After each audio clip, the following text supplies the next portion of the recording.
मंच पर विराजमान आज के कार्यक्रम के मुख्य अतिथि आदरणीय नरेंद्र फिरोदिया जी, इस सभागार में उपस्थित सभी सम्मानित बहनों और भाइयों और जिनकी स्मृति में यह व्याख्यान माला आयोजित हुई है, गणेश माधव मूले जी, बंटूपन जी मूले, जिनके बारे में एक संक्षिप्त प्रस्तुति हुई। जब ऐसे महापुरुषों के स्मृति आप करते हैं तो स्वतः वह स्मृति हमारे मानस पटल के ऊपर छा जाती है। वह प्रेरणा जो ऐसे लोगों ने अपने जीवन से दी कि तन समर्पित, मन समर्पित और यह जीवन समर्पित, चाहता हूं देश की धरती तुझे कुछ और भी दूं। यह प्रचारक जीवन का ध्येय, जिसे लेकर हजारों प्रचारकों ने कई पीढ़ियों तक इस वृक्ष को सींचा और आज वह विराट वृक्ष के रूप में संपूर्ण भारत में दिखाई पड़ रहा है। और यह भी एक सुखद संयोग है कि इस समय उस सर्वोच्च पद से मां भारती की सेवा भी एक प्रचारक ही कर रहा है, जिसका भी यही ध्येय है कि स्वप्न अर्पित, प्रश्न अर्पित, आयु का क्षण क्षण समर्पित, चाहता हूं देश की धरती तुझे कुछ और भी दूं। क्योंकि 8 वर्ष में एक दिन की भी छुट्टी नहीं ली है। अब जब दिल्ली से आते हैं और यहां की धरती पे आते हैं और विषय सांस्कृतिक राष्ट्रवाद का हो, बहुत चर्चा होती है सांस्कृतिक राष्ट्रवाद, हिंदुत्व क्या है। कोई कहता 100 साल पुराना है, कोई कहता 125 साल पुराना है, कोई कहता आरएसएस का क्रिएशन है, कोई कुछ कहता है। परंतु जब महाराष्ट्र की धरती पर आइए और दिल्ली से आइए, और मैं तो उत्तर प्रदेश का रहने वाला हूं, तो छत्रपति शिवाजी महाराज के समय का वह उद्घोष याद आता है कि राखी हिंदुवानी हिंदुवान का तिलक राखो, स्मृति पुराण राखो, वेद धुन सुनी में, और भूषण सुकवि जीत हद मर हठन की, देश देश कीर्ति जाकी बखानी में सुनी मैं, और शाही के सपूत शिवराज शमशीर तेरी, दिल्ली दल दाब के दीवाल राख्यो दूनी में। यानी जिन्होंने अपनी तलवार के दम पर दिल्ली को दबाकर मुगल काल में उससे दुगना अपना स्तर बना के रखा था, उस धरती पर आकर आपको एक अलग आनंद की अनुभूति होती है। वैसे आजकल उनके उत्तराधिकारी, ऐसा लगता है जो स्वघोषित उत्तराधिकारी, तो इटली दल से दबे हुए हैं। फिर अब जब यहां पर आप आते हैं तो मैं उन सारे महान मार्क्स के मानस पुत्रों को बताना चाहता हूं, ये तो 400 साल पहले लिखा गया। वही हिंदुवानी क्या है? हिंदुत्व ही तो है। और आप कहते हैं 100 साल पहले, 125 साल पहले लिखा गया। कोई बात नहीं। अब हम जिसे सांस्कृतिक राष्ट्रवाद कहते हैं, जिसका स्वप्न, जिसका बीजारोपण छत्रपति शिवाजी महाराज ने किया, बाद में पेशवाई एम्पायर में वो पूरे भारत में एक विराट रूप में पहुंचा, वो क्या है? आप इसके 2 प्रकार के व्याप समझिए। देखिए, मैं विज्ञान का विद्यार्थी हूं, तो कहा जाता है कि किसी भी स्थिति का जो निर्धारण है वो 2 तरीके से होता है। एक होता है स्पेस में। 20वीं शताब्दी तक माना जाता था कि किसी भी चीज का निर्धारण स्पेस में किया जा सकता है। स्पेस मतलब जिस जगह में। फिर आइंस्टीन ने उसमें एक दूसरा डायमेंशन ऐड किया, स्पेस के XYZ के अलावा चौथा डायमेंशन टाइम। क्योंकि उसने कहा कि ये जो यूनिवर्स है ये खाली स्पेस नहीं है, टाइम एंड स्पेस फॉर्म है, जिसमें स्पेस भी है, टाइम भी है।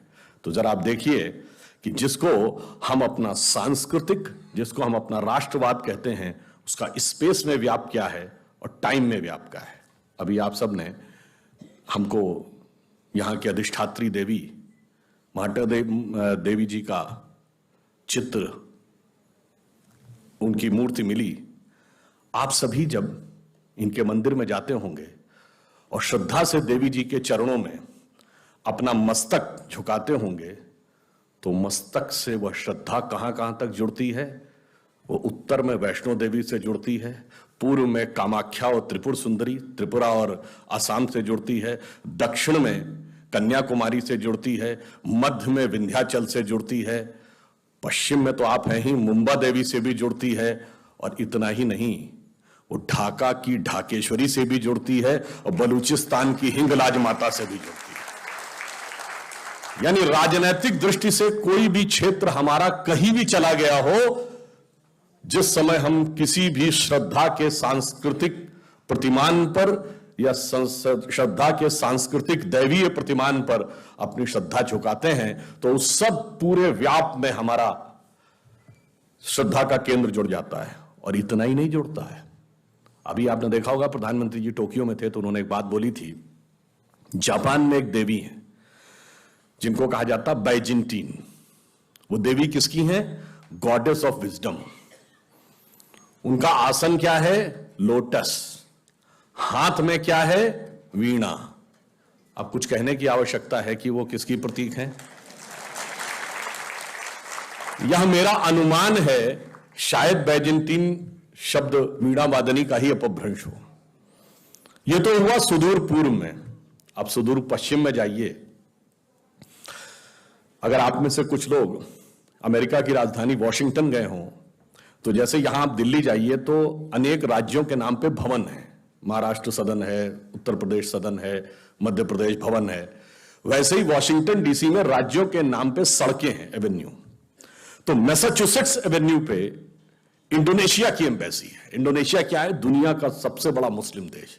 और उसकी एम्बेसी के बाहर जाके देखिएगा, 12 फुट की मां सरस्वती की प्रतिमा लगी हुई है। उसके नीचे 3 बच्चे बैठे पढ़ते दिख रहे हैं और वो कहते हैं कि ये मेरे कल्चर का प्रतीक है। अब आप सोचिए, यहां बैठकर आपने देवी जी के आगे श्रद्धा से सर झुकाया और विश्व के पूरे व्याप तक जाकर आपकी चेतना एकाकार हो जाती है। यह है हमारे सांस्कृतिक राष्ट्रवाद का व्याप। परंतु इसे समझने के लिए विराट बुद्धि चाहिए, सूक्ष्म बुद्धि, बहुत ही क्षुद्र बुद्धि नहीं चाहिए। और इसीलिए, और इतना ही नहीं, उसका अंतर क्या होता है मैं आपको बताना चाहता हूं। 15 अगस्त 2016 को जब प्रधानमंत्री जी ने लाल किले की प्राचीर से पहली बार बलूचिस्तान का मुद्दा उठाया, उस दिन मैं शाम को एक अंग्रेजी चैनल पर डिबेट में था। मैं पहले भी बता चुका हूं और आप जाके चेक कर सकते हैं। उस समय वह टाइम्स नाउ पे, उस समय अर्णव गोस्वामी वाली ही डिबेट में था। अब वहां वॉशिंगटन डीसी से एक बलूच नेता बैठे हुए थे, अहमद मुफ्ती खान, और पाकिस्तान की तरफ से जनरल शफकत सईद थे। अब उसने ये कहा, बलूच नेता ने, जो अमेरिका से बैठा था, कि इन दिस इंटायर रीजन, यानी रीजन जिसमें पाकिस्तान है, कहता है every country is having an identity, history and culture. उसने कहा कजाक से कजाकिस्तान है, उज्बेकों से उज्बेकिस्तान है, अफगानों से अफगानिस्तान है, बलूचों से बलूचिस्तान है। Then he said if there is any one fake country in this region which is having no identity and history, that is Pakistan. अब ये सुनने के बाद जो पाकिस्तान के प्रतिनिधि थे वो थोड़ा से नाराज हुए। उन्होंने कहा what you are saying, it means you are not Pakistani. अब देखिए बलूच नेता क्या कहता है, yes we are not Pakistani, we are Baloch. तो वो कहता है कि पाकिस्तानी नहीं तो आर यू हिंदुस्तानी। अब सुनिए आगे वो क्या कहता है, कहता है yes we are Baloch, we are not Pakistani and we are Hinglaj Mata की संतान है। देखिए हिंगलाज माता का मंदिर बलूचिस्तान। अब सुनिए, इसके बाद तो उसका आपा खो जाना स्वाभाविक था। अब वो अंग्रेजी चैनल में हिंदी पे आ गया, अब वो अबे तबे पे आ गया और उसने कहा अबे हिंगलाज माता क्यों, फिर भारत माता ही बोल दे। अब इसके बाद उस बलूच नेता ने बोला हां मैं फिर, उसने भी हिंदी में बोला, हां मैं फिर कहता हूं हम बलूच हैं, हम पाकिस्तानी नहीं हैं, हम हिंगलाज माता की संतान हैं और मुझे यह कहने में कोई गुरेज नहीं है, भारत माता की जय। वैसे ये बोलने के बाद उस डिबेट में क्या हुआ होगा आप समझ सकते हैं। फिर उनमें और पाकिस्तान के प्रतिनिधि में ऐसी लड़ाई हो गई कि हम लोग तो गायब हो गए।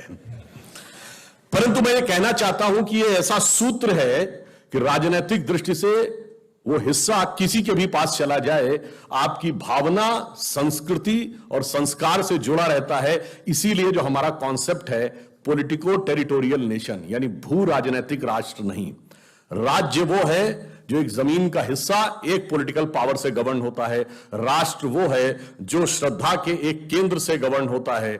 उसमें वह हिस्सा किस पॉलिटिकल पावर के पास है, उससे ज्यादा यह महत्व होता है कि आप उसके साथ किस तरह जुड़े हुए हैं। आप देखिए, हमारे राष्ट्रगान में पंजाब, सिंध, गुजरात, मराठा है कि नहीं? सिंध तो हमारा राजनीतिक राष्ट्र का हिस्सा नहीं है, पर हमारे सांस्कृतिक राष्ट्र का हिस्सा है। ननकाना साहब, करतारपुर साहब हमारे पॉलिटिकल टेरिटरी का हिस्सा नहीं है, पर हमारे कल्चरल नेशनलिज्म का हिस्सा है। सिंधु घाटी की सभ्यता, जिसे सिंधु सारस्वत सभ्यता कहते हैं, उसका बहुत बड़ा इलाका पाकिस्तान में चला गया। क्या कोई उसको पाकिस्तान का कल्चर मानता है? कोई पढ़ाता है उसमें हिस्ट्री में? इंडियन हिस्ट्री में पढ़ाया जाता है। गांधार आज हमारा पॉलिटिकल टेरिटरी का हिस्सा नहीं है, मगर गांधारी हमारी संस्कृति का हिस्सा है। इसलिए मैं कहता हूं, हमारी संस्कृति का व्याप क्या है इसे समझना चाहिए, और उसका प्रभाव क्या है यह भी समझना चाहिए। मैं आपसे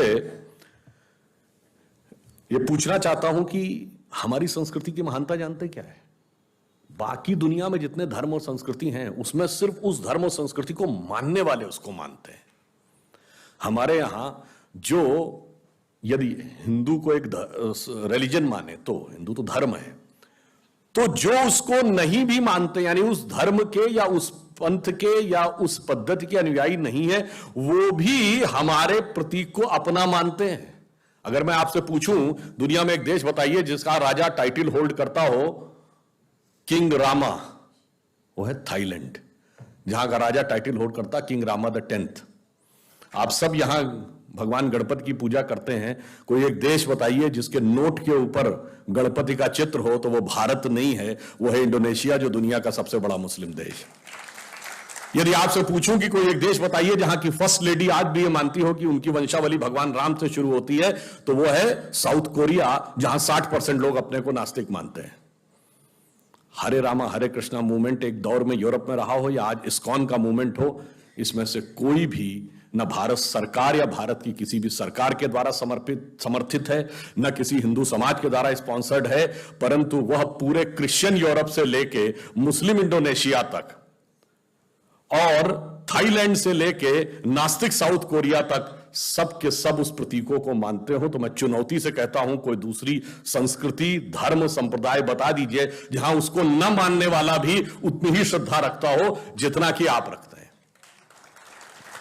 कभी बैंकॉक में जाइए तो जो थाईलैंड के राजा का पुराना महल दिखाया जाता है, उसके चारों तरफ 256 गरुड़ बने हैं, और गाइड से पूछिए गरुड़ क्यों बने हैं, तो कहता है in our culture king is considered as incarnation of Hindu god Vishnu, and since Garuda is the vehicle of Vishnu, so entire palace is designed in such a way as if it is situated on the back of Garuda. आप बताइए, ये हमारा विस्तार। और इतना ही नहीं, अगर आपने कभी ध्यान दिया हो तो जाके देखिएगा, मंगोलिया में जितने बड़े बड़े मकबरे हैं, इंक्लूडिंग चंगेज खां का मकबरा, नेट पे जाके फोटो ही देख लीजिएगा, उसके बाहर त्रिशूल और श्रृंगी दोनों लगे हैं। क्यों? कभी पूछिए कि मंगोलों का धर्म क्या था, तो इतिहास में पढ़ाते तेंद्रिन था। अरे भाई, तेंद्रिन कुछ नहीं था, तंत्र का ही अपभ्रंश तेंद्रिन था, और तंत्र के देवता शिव हैं, इसीलिए वहां पर त्रिशूल आपको दिखाई पड़ता है। मंगोलिया की संसद के ऊपर सबसे बड़ी मूर्ति आप देखेंगे, एक विशाल घोड़े की मूर्ति है। वो घोड़ा कौन है? मोदी जी पहले देश के प्रधानमंत्री थे जो मंगोलिया गए, वरना आज तक कोई प्रधानमंत्री मंगोलिया गया ही नहीं था। तो वहां के प्रधानमंत्री ने लौटते समय मोदी जी को क्या भेंट किया? एक घोड़ा। वहां घोड़े की जो, इसीलिए घोड़ा वहां बड़ा पवित्र माना जाता है, इसीलिए संसद के भवन के ऊपर घोड़े की मूर्ति बनी है, और उस घोड़े का नाम है कनथक। और कनथक किसके घोड़े का नाम था? भगवान बुद्ध के घोड़े का नाम कनथक था। जैसे महाराणा प्रताप के घोड़े का नाम चेतक था, वैसे भगवान बुद्ध के घोड़े का नाम कनथक था। अब आप सोचिए कितना व्याप हमारा दुनिया के भिन्न भिन्न क्षेत्रों में है, और इससे हमें समझ में आता है कि हमारा स्पेस में वैक्यूम, स्पेस में प्रभाव कितना है। और इतना ही नहीं है, स्पेस में हम इस धरती तक सीमित नहीं है, हम वो पहली संस्कृति हैं जिसने तारों की भाषा दुनिया को सिखाई, जिसने नक्षत्रों को संज्ञा दी, जिसने आकाश से गंगा निकाली, और जिसने सागर पर सेतु बनाया।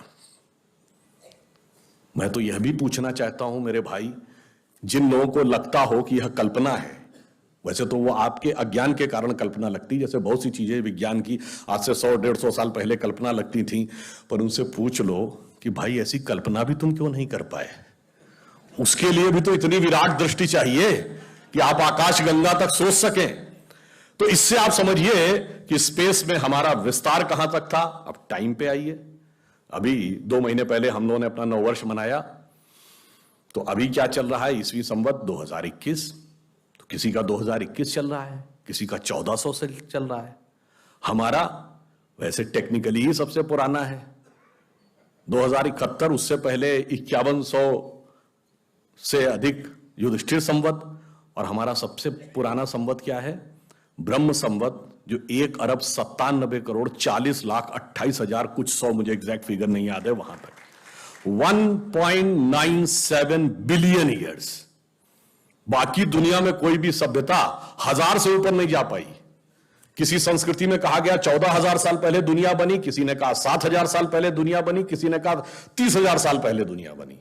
कोई 1 लाख तक भी नहीं पहुंचा, और हम 1.97 बिलियन तक पहुंचे। और इसकी प्रामाणिकता क्या है, इसकी वैज्ञानिकता क्या है, इसका प्रमाण देता है दुनिया का सबसे बड़ा कॉस्मोलॉजिस्ट कार्ल सेगन। और ये कार्ल सेगन कोई छोटा मोटा आदमी नहीं था। आप में से जो लोग विज्ञान में रुचि रखते होंगे उनको पता होगा कि first man made object which has gone beyond solar system, सौर मंडल के परे जाने वाला पहला मानव निर्मित उपग्रह वॉयेजर है, जो 1978 में छोड़ा गया था। उस वॉयेजर में एक संदेश अंकित किया गया, उसमें चित्र भी बने हैं, भाषाएं भी लिखी हैं, तरह तरह की वॉइस रिकॉर्डिंग भी है। उस संदेश को जिस कॉस्मोलॉजिस्ट ने बनाया उसका नाम है कार्ल सेगन। तो आप समझिए वो कितना बड़ा और कितना महत्वपूर्ण व्यक्ति था।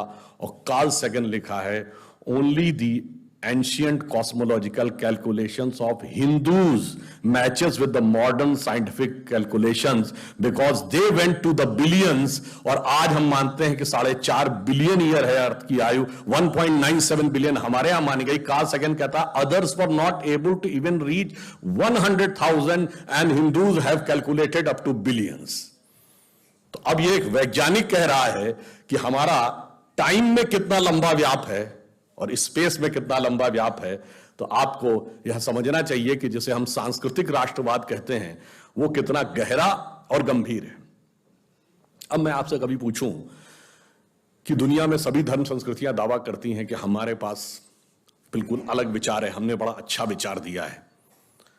अगर हम आपसे पूछें कि हमारी संस्कृति में ऐसा क्या है जो दूसरे में नहीं है, बहुत से लोग कहेंगे साहब उसमें बड़ा सदाचरण की बात कही गई, नैतिकता की बात कही गई। तो लोग कहेंगे ठीक है भाई, दूसरी जगह भी कही गई, शायद कोई फॉलो करता है या नहीं करता।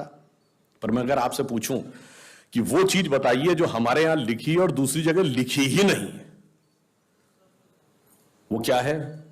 आप सबने नाम सुना होगा वैदिक mathematics. Have you ever heard of mathematics as a part of religious text? ये सिर्फ हमारे यहां है। गणित धार्मिक पुस्तक का हिस्सा है। Ayurveda medical science, it is globally accepted as a structured medical science, by name itself is a part of Vedas. Medical science धर्म ग्रंथ का हिस्सा हो, गणित धर्म ग्रंथ का हिस्सा हो, ये दुनिया में कहीं नहीं। बाकी जगह विज्ञान और गणित का धर्म से संघर्ष है, हमारे यहां वो धर्म ग्रंथ से उद्भूत हो रहे हैं। ये फंडामेंटल डिफरेंस है हमारे और उनके बीच में। और इतना ही नहीं, मैं कभी आपसे, आप लोगों ने ध्यान दिया हो अगर गणित की जो खोज है, वैसे तो बहुत सारी चीजें थी जो अंग्रेजों के आने के बाद छुपा दी गई, क्वाड्रेटिक इक्वेशन हो, अलजेब्रा हो, ट्रिग्नोमेट्री हो, ये सारी चीजें। मगर एक ऐसी चीज है जो कमोबेश सभी लोग मानते हैं, चलो ये तो मान ही लेते हैं कि भारत ने दिया। वो क्या था? शून्य। अब कहा जाता शून्य किसने दिया? आर्यभट्ट ने खोजा। अरे भाई आर्यभट्ट ने खोजा नहीं, आर्यभट्ट की किताब में पहली बार तुमको लिखा हुआ मिला। अगर आर्यभट्ट ने शून्य खोजा तो बौद्ध मत में शून्यवाद का सिद्धांत कहां से आया? वो तो आर्यभट्ट से पहले के थे। और ये बताइए कौरवों की 18 अक्षौणी सेना से लेके भगवान राम की जन्म कुंडली बन रही थी, वो बगैर शून्य के बन रही थी। वास्तविकता यह है कि शून्य वेदों से निकला और वो इस बात को स्वीकार करने को तैयार नहीं होते थे कि धर्म ग्रंथ से निकलता है, इसलिए उनको छटपटाहट थी, इसलिए वो कहने का प्रयास करते हैं किसी और ने निकाला था। और समस्या क्या है, हमारे यहां तो भगवान राम की जो कुंडली निकली है वो जब नासा के प्लैनेटोरियम सॉफ्टवेयर में डाली गई तो 7114 समथिंग बीसी की डेट निकल आई। अब बताइए, वैसे तो मैं नहीं मानता कि वो डेट सही है, उसके अंदर नक्षत्रों का कैलकुलेशन किया जाए तो बहुत पीछे आएगा, परंतु बताइए उन लोगों ने हमको समझा दिया कि हम अवैज्ञानिक हैं और हम अंधविश्वासी हैं, जिनमें किसी एक के यहां लिखा है कि धरती चपटी है और एक के में लिखा धरती के चारों तरफ सूरज घूमता है। और ऐसे महान ज्ञानदेव पाड़े लोगों ने हम लोगों को समझा दिया कि हम अनसाइंटिफिक थे और धरती को चपटी और धरती को इस सौरमंडल का केंद्र कहने वाले लोग वैज्ञानिक थे। आज भी जब सूर्य ग्रहण या चंद्र ग्रहण होता है, आप नासा की ऑब्जर्वेटरी बताती है ना, 1950 से पहले नासा नहीं था। आप जाके पूछिए, गांव में कोने में बैठे हुए किसी पंडित से कहिए, पंडित जी पंचांग में देख के बताओ सूर्य ग्रहण कब है, और जो वो हमारा पंचांग बताता है और जो नासा की ऑब्जर्वेटरी बताती है, कभी उसमें दिन तो छोड़िए घंटे और मिनट का भी अंतर देखा है? हमारा तो कैलकुलेशन 5500 साल से एज इट इज चला रहा है, और उसके बाद उन्होंने हमें बताया कि हम अवैज्ञानिक हैं। आज भी आप बताइए, उत्तर भारत में उतना नहीं दिखता, दक्षिण भारत के मंदिरों में जाइए, नवग्रह बने हैं तो सूर्य केंद्र में है कि धरती केंद्र में है? सूर्य के 7 किरणें होती हैं, 7 घोड़े सूर्य के बने कि नहीं मंदिरों में? अब बताइए, ऐसा हमारे दिमागों में भर दिया जाता है। हम सब ने, हम लोगों ने भी विज्ञान में पढ़ा कि सबसे पहले नवग्रहों की खोज किसने की? केपलर ने, Kepler's law of planetary motion. हम सब ने, जिसने फिजिक्स पढ़ी होगी 10वीं 11वीं 12वीं में, कभी न कभी Kepler's law of planetary motion पढ़े होंगे कि केपलर ने सबसे पहले बताया कि 9 ग्रह होते हैं। अब ये बताइए, इधर जब हम पूजा करते हैं तो पंडित जी हाथ में जल ले क्या बोलते हैं? ब्रह्मा मुरारी त्रिपुरांतकारी भानु शशि भूमि सुतो बुधश्च और गुरुश्च शुक्र शनि राहु केतु सर्वे ग्रहा शांति करो भवन्तु। अब ये 9 ग्रहों के नाम केपलर बताए थे कि पंडित जी बताए हैं? और हजारों साल से बता रहे हैं। और उसमें मजे की बात यह है कि मंगल के लिए भूमि सुत, यानी भूमि का बेटा, धरती का बेटा शब्द है। या अब जाके साइंस ने यह कन्फर्म किया है कुछ समय पहले कि एक थ्योरी है कि कभी एक जमाने में बहुत बड़ा एस्टेरॉयड टकराया था कि धरती से, और धरती का एक टुकड़ा अलग हो गया था, वही टुकड़ा बाद में मंगल बन गया। और भूमि सुत हमारे यहां लिखा हुआ, मंगल के पर्यायवाची में भूमि नंदन भूमि सुत जैसे शब्द हैं। अब आप देखिए क्या वैज्ञानिकता है और कैसे उसको इसमें सम्मिलित किया गया। मैंने क्यों बताया, हमारे यहां विज्ञान और धर्म इस कदर एक मत है कि ये उनकी बुद्धि परप्लेक्स हो जाती है कि कैसे हो सकता है।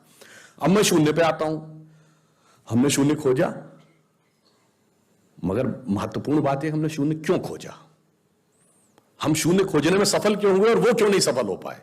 बड़ी बड़ी दुनिया की civilisation, Chinese civilisation, Mesopotamian, Babylonian, Egypt की सिविलाइजेशन, ग्रीस की civilisation, Roman empire, Turkish empire, Inca, Maya, Aztec, कोई जीरो नहीं खोज पाया।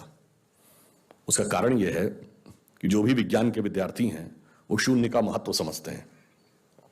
किसी संख्या को आप जितने से डिवाइड करते हैं, x डिवाइडेड बाई n, जो उसका रिजल्टेंट होता है, जैसे आप n की वैल्यू कम करते चले जाते हैं, रिजल्टेंट बढ़ता जाता है। यानी किसी संख्या को x बटे 20 से x बटे 10 का मान ज्यादा होगा, x बटे 5 उससे ज्यादा होगा, x बटे 4, 3, 2, और जब x डिवाइडेड बाई 1 होगा तो क्या होगा? x हो जाएगा। इसका मीनिंग जानते क्या है? अब मैं आपको बताता हूं ये किस ढंग से हमारे व्यवहारिक जीवन और चेतना का हिस्सा था। आप लोग कभी ये सोचिए कि आपको जीवन में क्या अच्छा लगता है और अच्छा लगना क्या है। मैं बिल्कुल साइंटिफिक एक्सप्लेनेशन की बात कर रहा हूं। Happiness is considered to be an energised state of mind. जब आप खुश होते हैं तो आप ऊर्जा महसूस करते हैं अपने मन में, मस्तिष्क में। अब आपने माना मुझे अमुक गाड़ी से घूमना अच्छा लगता है, अमुक कपड़ा पहनना अच्छा लगता है, अमुक चीज खाना अच्छा लगता है, फला मोबाइल मिल जाए अच्छा, फला जगह घूमने को मिल जाए, से 20 थिंग्स। तो your energised state of mind is associated with 20 things. वो इंटेंगल्ड हो गई है 20 जगह। अब आप अपने मन में सुख के लिए उन 20 वस्तुओं पे आश्रित हैं, तो x डिवाइडेड बाई 20 है। अब मान लीजिए आपने आत्म संयम किया और 5 चीजों से अपना मन हटा लिया, तो x डिवाइडेड बाई 15 हो गया, नेट रिजल्टेंट बढ़ गया। क्यों? वो ऊर्जा जो उन 5 पदार्थों के साथ संलिप्त थी वो आपने बचा ली, तो वो आपके अंदर रह गई, तो by law of conservation of energy आपका एनर्जी लेवल बढ़ गया। जब आप x/10 पे आ गए एनर्जी लेवल और बढ़ गया, और संयम किया 5 चीजों पे आ गए एनर्जी लेवल और बढ़ गया। अब इसके आगे की यात्रा जो 5 चीजें हैं उसके आगे की यात्रा x/5 के ऊपर की यात्रा थोड़ी कठिन चुनौतीपूर्ण है, ये सिर्फ सन्यासी कर पाते हैं। 5 चीजें क्या हैं? भोजन, वस्त्र, आवास, श्वास और ईगो, अस्तित्व। तो सबसे पहले क्या छोड़ते हैं? आवास। कहते हैं ना कि करतल भिक्षा तरतल वास। अब सन्यासी का कोई घर नहीं होता, तो x/4 हो गया, independent of house, no need. फिर क्या आता है? वस्त्र छोड़ते हैं, नागा साधु या दिगंबर जैन। अब चेतना उस अवस्था तक पहुंच गई जहां दिशा ही आपको अपना वस्त्र नजर आने लगती है, x/3 हो गया। अब भोजन, अब कॉन्शियसनेस उस लेवल पे पहुंचती है जहां पर उसको ऊर्जा लेने के लिए पदार्थ की जरूरत नहीं है, वो सीधे कॉस्मिक एंगल से एनर्जी ले सकती है। जैसे आपने सुना होगा बहुत से ऐसे महात्मा होते हैं महीनों महीनों तक नहीं खाते हैं। वो एक स्टेज आती है जब आप उस अवस्था में पहुंच जाते हैं कि आप सीधे कॉस्मिक एनर्जी को ग्रहण करने की स्थिति में आ जाते हैं, आपको मटेरियल एनर्जी की जरूरत नहीं। तो x/2 हो गया। अब है श्वास एंड योर एग्जिस्टेंस। जब तक मेरी सांस चल रही है तब तक मैं हूं, पर जिस क्षण आप श्वास को भी नियंत्रण करने की क्षमता प्राप्त कर लेते हैं, your consciousness become independent of your breathing. मैं चाहूंगा तो मेरी सांस चलेगी, जब नहीं चाहूंगा तो सांस नहीं चलेगी, फिर चाहूंगा तो सांस चलने लगेगी। यह अवस्था होती है समाधि की अवस्था। तो आप x/1, तो x/1 is equal to x। अब आपने आत्म स्वरूप का साक्षात्कार कर लिया, परंतु एक चीज रह गई, मेरा एग्जिस्टेंस, मैं एक एंटिटी हूं, मैं एक व्यक्ति हूं, मैं एक पुरुष हूं, मेरा नाम है, वो तो है ना। जिस क्षण आप अपने कॉन्शियसनेस को अपने एग्जिस्टेंस से इंडिपेंडेंट कर लेते हैं तो n की वैल्यू क्या हो गई? 0। तो x divided by 0 is equal to infinity. तो अनंत की यात्रा शून्य से होकर जाती है, और हम अनंत खोज रहे थे इसलिए हम शून्य को खोजने में सफल हुए। यह मूल कारण है कि हम भारतीय शून्य को क्यों खोज पाए। और इसीलिए, और यह बात हमारी संस्कृति में ऐसी रची बसी है कि हमें कभी ध्यान ही नहीं आता कि इसका कोई साइंस और मैथ से संबंध है। एक दोहा है बड़ा प्रसिद्ध कि भाई जब आप शून्य में उतर जाते हैं तो आपको बाहर की कोई ध्वनि सुनाई नहीं पड़ती। तो कहते हैं ना कि हृदय का एक अनहद नाद सुनाई पड़ता है। अनहद वर्ड आप लोगों ने सुना होगा, अनहद नाद जो हृदय में होता है।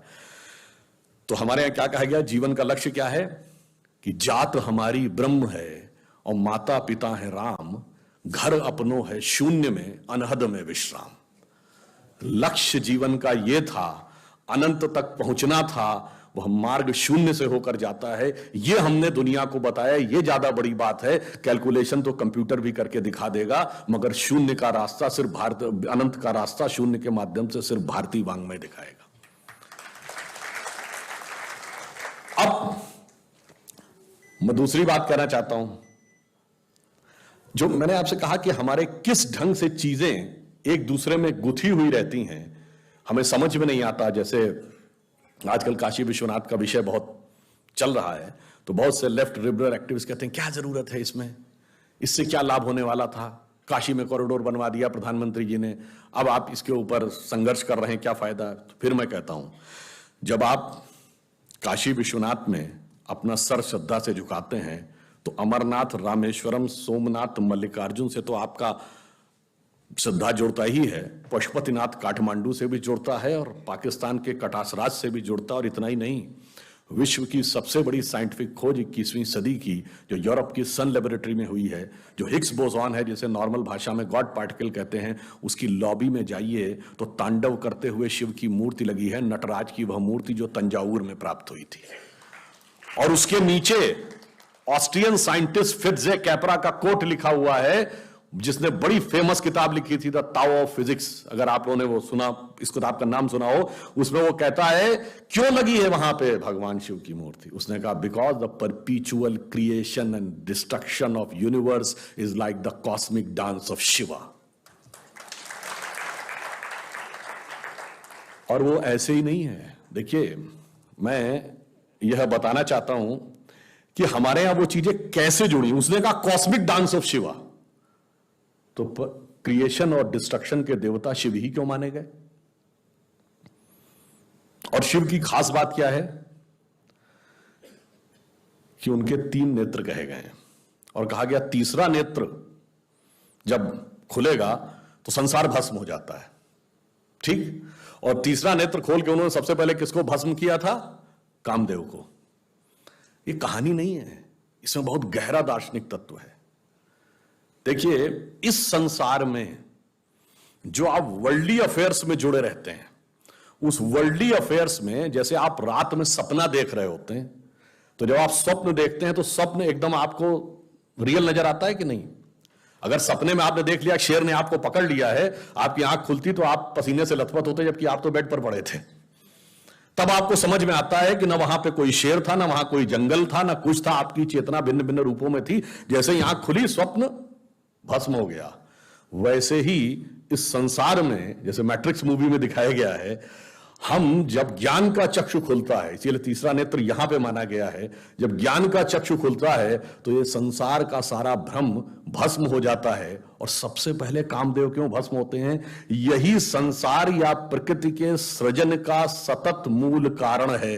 तो सबसे पहले जब काम पे विजय प्राप्त होगी, जब वह भस्म होगा, उसके बाद वास्तविक ज्ञान का साक्षात्कार होगा। शंकर जी के तीसरे नेत्र का यह अर्थ है। इसीलिए भारतीय संस्कृति में पुरुषों में तिलक और स्त्रियों में बिंदी लगाने का जो उदाहरण है वो केवल इसलिए है कि अपने तीसरे नेत्र को ध्यान रखो, यानी जहां से knowledge, the I of wisdom, the I of knowledge, वो दिखनी चाहिए। और अब मैं आता हूं इसी बात पे। देखिए कैसे चीजें आपस में कनेक्टेड है। भगवान शंकर किस चीज के देवता माने गए? मैंने कहा तंत्र के। तंत्र सूत्र सारा शंकर ने पार्वती को समझाया। अब आप आइए, भगवान शंकर के सबसे प्रिय बेटे कौन है? गणपति। अब आपने कभी सोचा कि भगवान गणपति का जो स्वरूप है, मनुष्य का शरीर है, हाथी का सर है, चूहे की सवारी है, यह संयोजन कुछ विचित्र सा नहीं लगता? और उसके बाद भी आपने जब भी देखा होगा तो गणपति की सूंड सीधी नहीं है, घूमी हुई सूंड है। और एक ही दांत क्यों है? हाथी के तो 2 दांत होते हैं। अच्छा, अगर एक दांत भी है तो एक दांत तोड़ के हाथ में क्यों लिया हुआ है? एक ही दांत बनाते। ऐसा नहीं है। वास्तविकता जानते क्या? और वो है क्या? आपके महाराष्ट्र में अष्टविनायक हैं। आज मुझे भी राजनांदगांव में अष्टविनायक में से एक विनायक के दर्शन का सौभाग्य मिला। तो 8 ही विनायक क्यों है? 7 या 9 क्यों नहीं? आजकल ऐसी तो तर्क करते हैं ना, लेफ्ट लिबरल, और कई बार हमारी युवा पीढ़ी भी उसी में प्रभाव में आ जाती है। उसका कारण जानते क्या है?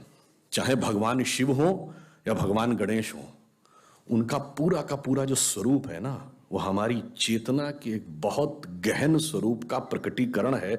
और वो कॉन्शियसनेस का एक शिक्षा देता है, एलिवेशन ऑफ कॉन्शियसनेस का।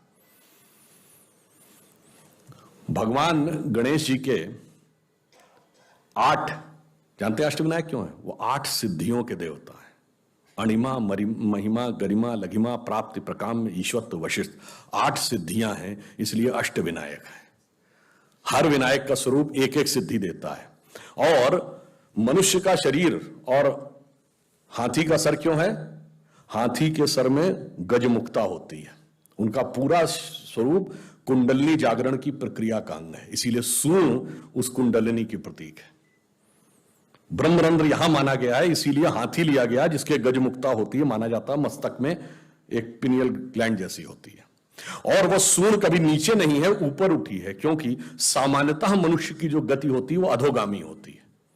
यानी अगर व्यक्ति को अकेला छोड़ दिया जाए, नियम कानून समाज के बंधन ना हो, तो वो पाश्विक प्रवृत्तियों की तरफ भागता है, यानी चाहेगा जबरदस्ती सब कब्जा कर लो। यह है अधोगामी प्रवृत्ति।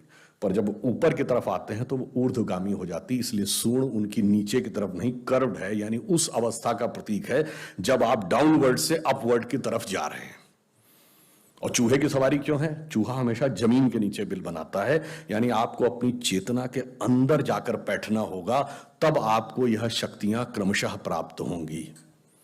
और जब आप मूलाधार, स्वाधिष्ठान, अनाहत और विशुद्ध चक्र यानी 4 चक्र पार करते हैं 7 में से, अब चौथे चक्र के बाद की यात्रा संसार और ईश्वर दोनों के एक साथ संबंध से नहीं चल सकती।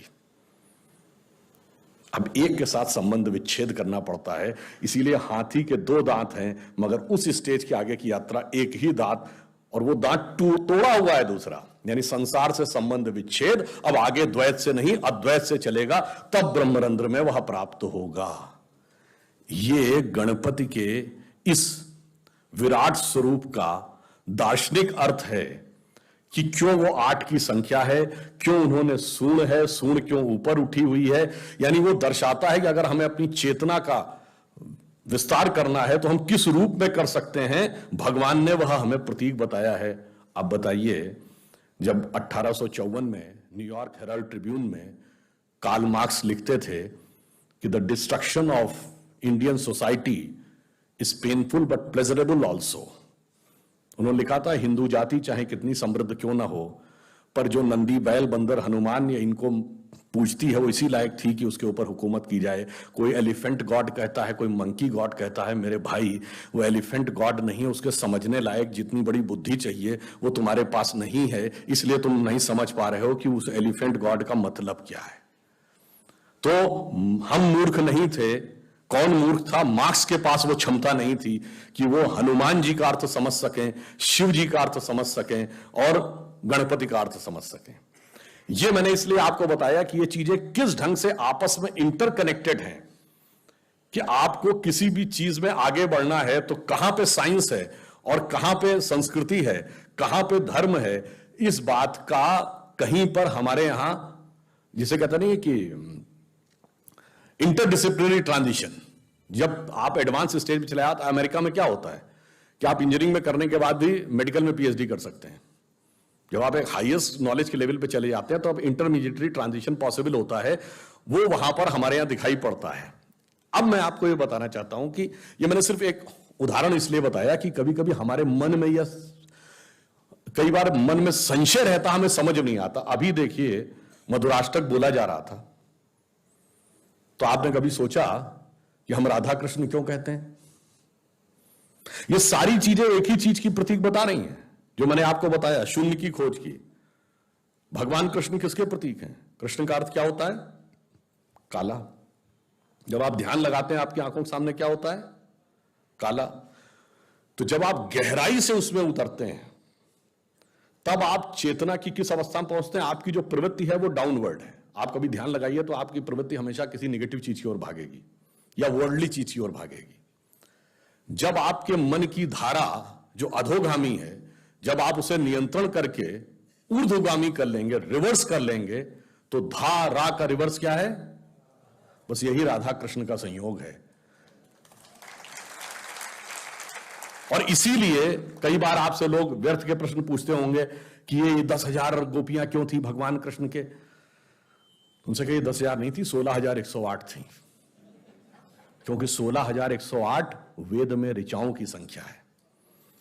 और यह दर्शाता है कि किसी एक ऋचा को माध्यम बनाकर आप गहराई से अंतर चेतना में उतरेंगे तो उसी ब्रह्मानंद की अनुभूति करेंगे जो दूसरी ऋचा के साथ दूसरे व्यक्ति को उसी ब्रह्मानंद की अनुभूति होगी। और यह बात मैं ऐसे ही नहीं कह रहा हूं, अभी सूरदास का पद मूले जी के उस प्रस्तुतिकरण में कहा गया। सूरदास ने लिखा है, वेद ऋचा भई गोपिका हरिसो कियो विहार। इसलिए वो सारी चीजें जो हमारी, मैंने सिर्फ इसे बताने का प्रयास किया कि हमारी संस्कृति की गहनता, व्यापकता और विराटता हमें समझ में आनी चाहिए, तब हमारे मन में यह कॉन्फिडेंस होगा। अब हम दूसरे विषय पे आते हैं। यह सब तो ठीक है, हमारी संस्कृति में समानता कितनी थी, गहनता, विराटता, व्यापकता तो समझ लिया, पर समानता बताइए। देखिए, पहले तो दुनिया में जितनी भी धर्म संस्कृति होती हैं वो कहती हैं धार्मिक मामले पे तुम्हें टीका टिप्पणी करने का अधिकार नहीं है, लॉजिक करने का अधिकार नहीं है, तर्क वितर्क नहीं चलेगा। जो कह दिया गया उसे मान लो, सरमन एंड प्रीसेप्ट, कह दिया गया मान लो, अन्यथा नरक में जाओगे। कोई दूसरा कहता है नहीं मानोगे तो सर काट दिया जाएगा। मगर हमारे यहां वेदों के ऊपर खुले मन से शास्त्रार्थ की व्यवस्था थी। एक ही पक्ष का अद्वैत की व्याख्या शंकराचार्य अलग ढंग से करते हैं, रामानुजाचार्य द्वैत की व्याख्या करते हैं, तो निम्बार्काचार्य विशिष्टाद्वैत की व्याख्या करते हैं, और खुले मन से डिस्कशन करो। उसके बाद जो निष्कर्ष हो वो मान लीजिए। धर्म ग्रंथ पे डिस्कशन को रिकॉग्निशन सिर्फ हमने दिया, इस मामले में हम दुनिया में सबसे अलग हैं। अब आप आइए, पहली बात तो धर्म ग्रंथ में डिस्कशन हो। अब डिस्कशन करने का अधिकार महिला को, चुनौती से कहता हूं दुनिया में कोई धर्म ग्रंथ बता दीजिएगा जहां पर महिलाओं को अधिकार हो कि वो धार्मिक ग्रंथ पे टीका टिप्पणी कर सकें। वेदों में गार्गी, अपाला, लोपमुद्रा, मैत्रेयी सहित कम से कम 22 विदुषी स्त्रियों का उल्लेख है, जिन्होंने, गार्गी ने याज्ञवल्क्य के साथ, संध्या ने मेधातिथि के साथ विधिवत शास्त्रार्थ किया है। समानता का इससे बड़ा उदाहरण नहीं हो सकता। और सबसे बड़ा उदाहरण, सबसे प्रमुख शास्त्रार्थ कौन सा था? आचार्य मंडन मिश्र शंकराचार्य का। और उसकी न्यायाधीश कौन थी? मंडन मिश्र की पत्नी उभय भारती। तो भाई फिर मैं कहता हूं दुनिया में कोई ऐसी धर्म संस्कृति बताइए जिसने धार्मिक मामले में पहले तो डिस्कशन की अनुमति दी हो, फिर वह डिस्कशन की अनुमति महिलाओं को भी दी हो, और फिर यदि दो पुरुषों में डिस्कशन हो रहा हो तो उसका चीफ जस्टिस बनने का अधिकार महिला को दिया हो। और उसके बाद हम समानता के विरोधी थे। और यह बात सिर्फ ऐसे हवा में नहीं है। दुनिया में जितने भी बड़े धर्म होते हैं उसकी जो पराकाष्ठा है उसके सोच की, वो उसके द्वारा की गई ईश्वर की परिकल्पना में होती है। दुनिया में जितनी भी संस्कृतियां हैं उसमें ईश्वर सिर्फ पुरुष है। ईश्वर तत्व में स्त्री तत्व का कोई स्थान नहीं है। There is no feminine element in God, God is only masculine. सिर्फ हमारे यहां अर्धनारीश्वर है। भगवान शंकर में स्त्री और पुरुष दोनों तत्व मिले हैं, और सिर्फ समान ही नहीं है, उनकी परिभाषा कितनी सुंदर की है। जो कालिदास ने रघुवंश में लिखा है कि वागार्थमि संपृक्तो वागार्थमि प्रतिपतये जगतः पितरो वंदे पार्वती परमेश्वरो। अर्थात शब्द और अर्थ दोनों से मिलकर जैसे कविता बनती है, वैसे स्त्री तत्व और पुरुष तत्व से मिलकर यह संसार की सृष्टि अर्धनारीश्वर भगवान शंकर ने शंकर पार्वती के रूप में की है। खाली शब्द से कविता नहीं होती अगर अर्थ ना हो, और अर्थ तब तक व्यक्त नहीं हो सकता जब तक शब्द ना हो। तो आप सोचिए इस प्रकार की समानता। अब चलिए आप कहेंगे चलो भाई ये तो था आपका आइडियोलॉजिकल रहा होगा, ये प्रैक्टिकल कहां था? तो अब मैं बताता हूं, विश्व की डॉक्यूमेंटेड हिस्ट्री में सबसे पहले महिला रूलर कौन हुई? 4th सेंचुरी में गुप्त काल में प्रभावती गुप्त ने शासन किया। उसके बाद के काल में मध्यकाल आते आते कित्तूर की रानी चेन्नम्मा, अहिल्याबाई होलकर, रानी दुर्गावती, रानी लक्ष्मीबाई तो बहुत हुई। इस दौर में आप बताओ तुम्हारे यहां कितनी हुई? कितनी रानियां हुई बताओ? मैं तो कई बार एक बच्चों के बीच में गया, जब वो कहने लगे तो उन दिनों ये बाजीराव मस्तानी फिल्म आई थी, वैसे उसके बहुत से कथानक के बहुत पक्ष से हम सहमत नहीं है, पर मैंने उनको एक उदाहरण दिया। मैंने कहा फिल्म देखे हो? कहते हाँ सब देखें। मैंने कहा बताओ बाजीराव अपनी मां को ओवर रूल नहीं कर पा रहे थे? तो देख रहे थे ना फिल्म में कि कितना सब कुछ होने के बाद भी उनकी मां उन पे भारी पड़ रही थी, उसके बाद तुम कहते हो कि पावर नहीं थी। तो मैंने कहा जो फैक्ट है उसको देखिए। और ये वो दौर है जब यूरोप में विचक्राफ्ट एक्ट था। विचक्राफ्ट एक्ट समझते हैं? किसी भी महिला को चुड़ैल घोषित करके जला दिया जाता था। और विचक्राफ्ट एक्ट जानते हैं ब्रिटेन में कब तक रहा? 1952 तक। एक मुकदमा 1952 में दर्ज हो गया। अब ये बताइए हमारे यहां तो 1947 से सबको बराबर वोट का अधिकार मिल गया। 1920 और 21 में मैडम भीकाजी कामा वगैरह, एनी बेसेंट कांग्रेस की अध्यक्ष रह ली। अमेरिका जो इतना ज्ञान देता, वहां महिलाओं को वोटिंग का अधिकार कब मिला? 1919 में। खाता खोलने का अधिकार 1950 के बाद मिला। उससे पहले बैंक में खाता नहीं अकेले खोल सकती थी। और यूरोप में तो कुछ देश ऐसे थे, स्विट्जरलैंड के कुछ कैंटन्स में महिलाओं को वोट देने का अधिकार 1990 में मिला है। और आज भी अभी मोदी जी की सरकार ने व्यवस्था समाप्त की जिसे मेहरम की परंपरा कहते थे, यानी अगर 4 महिलाएं भी चाहें तो वह अकेले हज पर नहीं जा सकती थी जब तक कोई पुरुष साथ में न जाए, उसको मेहरम कहते थे। अब हमारी सरकार ने व्यवस्था समाप्त की कि अगर मां बेटी जाना चाहें या 4 महिलाएं या 10 महिलाएं मिलकर जाना चाहें तो वो जा सकते हैं। अब आप बताइए, मैंने अनादिकाल से लेके आज तक का उदाहरण बता दिया बराबरी का, और उसके बाद हमें समझाया जाता था कि हम साहब बराबरी की बात नहीं करते थे। अब दूसरा आप आइए, कहा जाता है कि साहब इंडिया में कास्ट सिस्टम हिंदू समाज में बहुत प्रभावी था। तो पहली बात तो मैं आप लोगों से पूछना चाहूंगा, आपको पता है कास्ट वर्ड किस भाषा का है? ये अंग्रेजी का शब्द नहीं है, ये पुर्तगीज भाषा का शब्द है। और जब ये कहा जाता है कि हिंदू समाज में इतनी जातियां हैं, जो आखिरी जातिगत सेंसस हुई 1931 में हुई, जिसमें 4114 जातियों का उल्लेख है, मैं चुनौती के साथ पूछता हूं, कोई हिंदू धर्मग्रंथ बता दो जिसमें 4000 जातियां लिखी हों। बताओ भाई, कहां लिखी हैं? और जो तुमने हायरार्की डिसाइड कर दी, ये किस धर्म ग्रंथ में लिखा है कि लोहार ऊंचे कि सुनार ऊंचे, कि माली ऊंचे कि तेली ऊंचे? ये कहां लिखा है? कहीं नहीं लिखा है। यह लिखा है British census commissioner Herbert Risley द्वारा कराए गए ब्रिटिश सेंसस में। अगर 4000 जातियां थी तो अल्फाबेटिकल ऑर्डर में नाम लिखा होना चाहिए था, लॉजिक यह कहता था। मगर आपने 4000 का स्ट्रेटिफिकेशन कर दिया, और ये सब फंक्शनल ग्रुप है। मजे की बात यह है, सुनार, लोहार, बढ़ई, कुम्हार, ये तो फंक्शनल ग्रुप्स हैं। इनको जाति बना दिया, और जानते किस आधार पे ऊपर नीचे किया है? वो आधार जो दुनिया में पूरी तरीके से नकारा जा चुका है।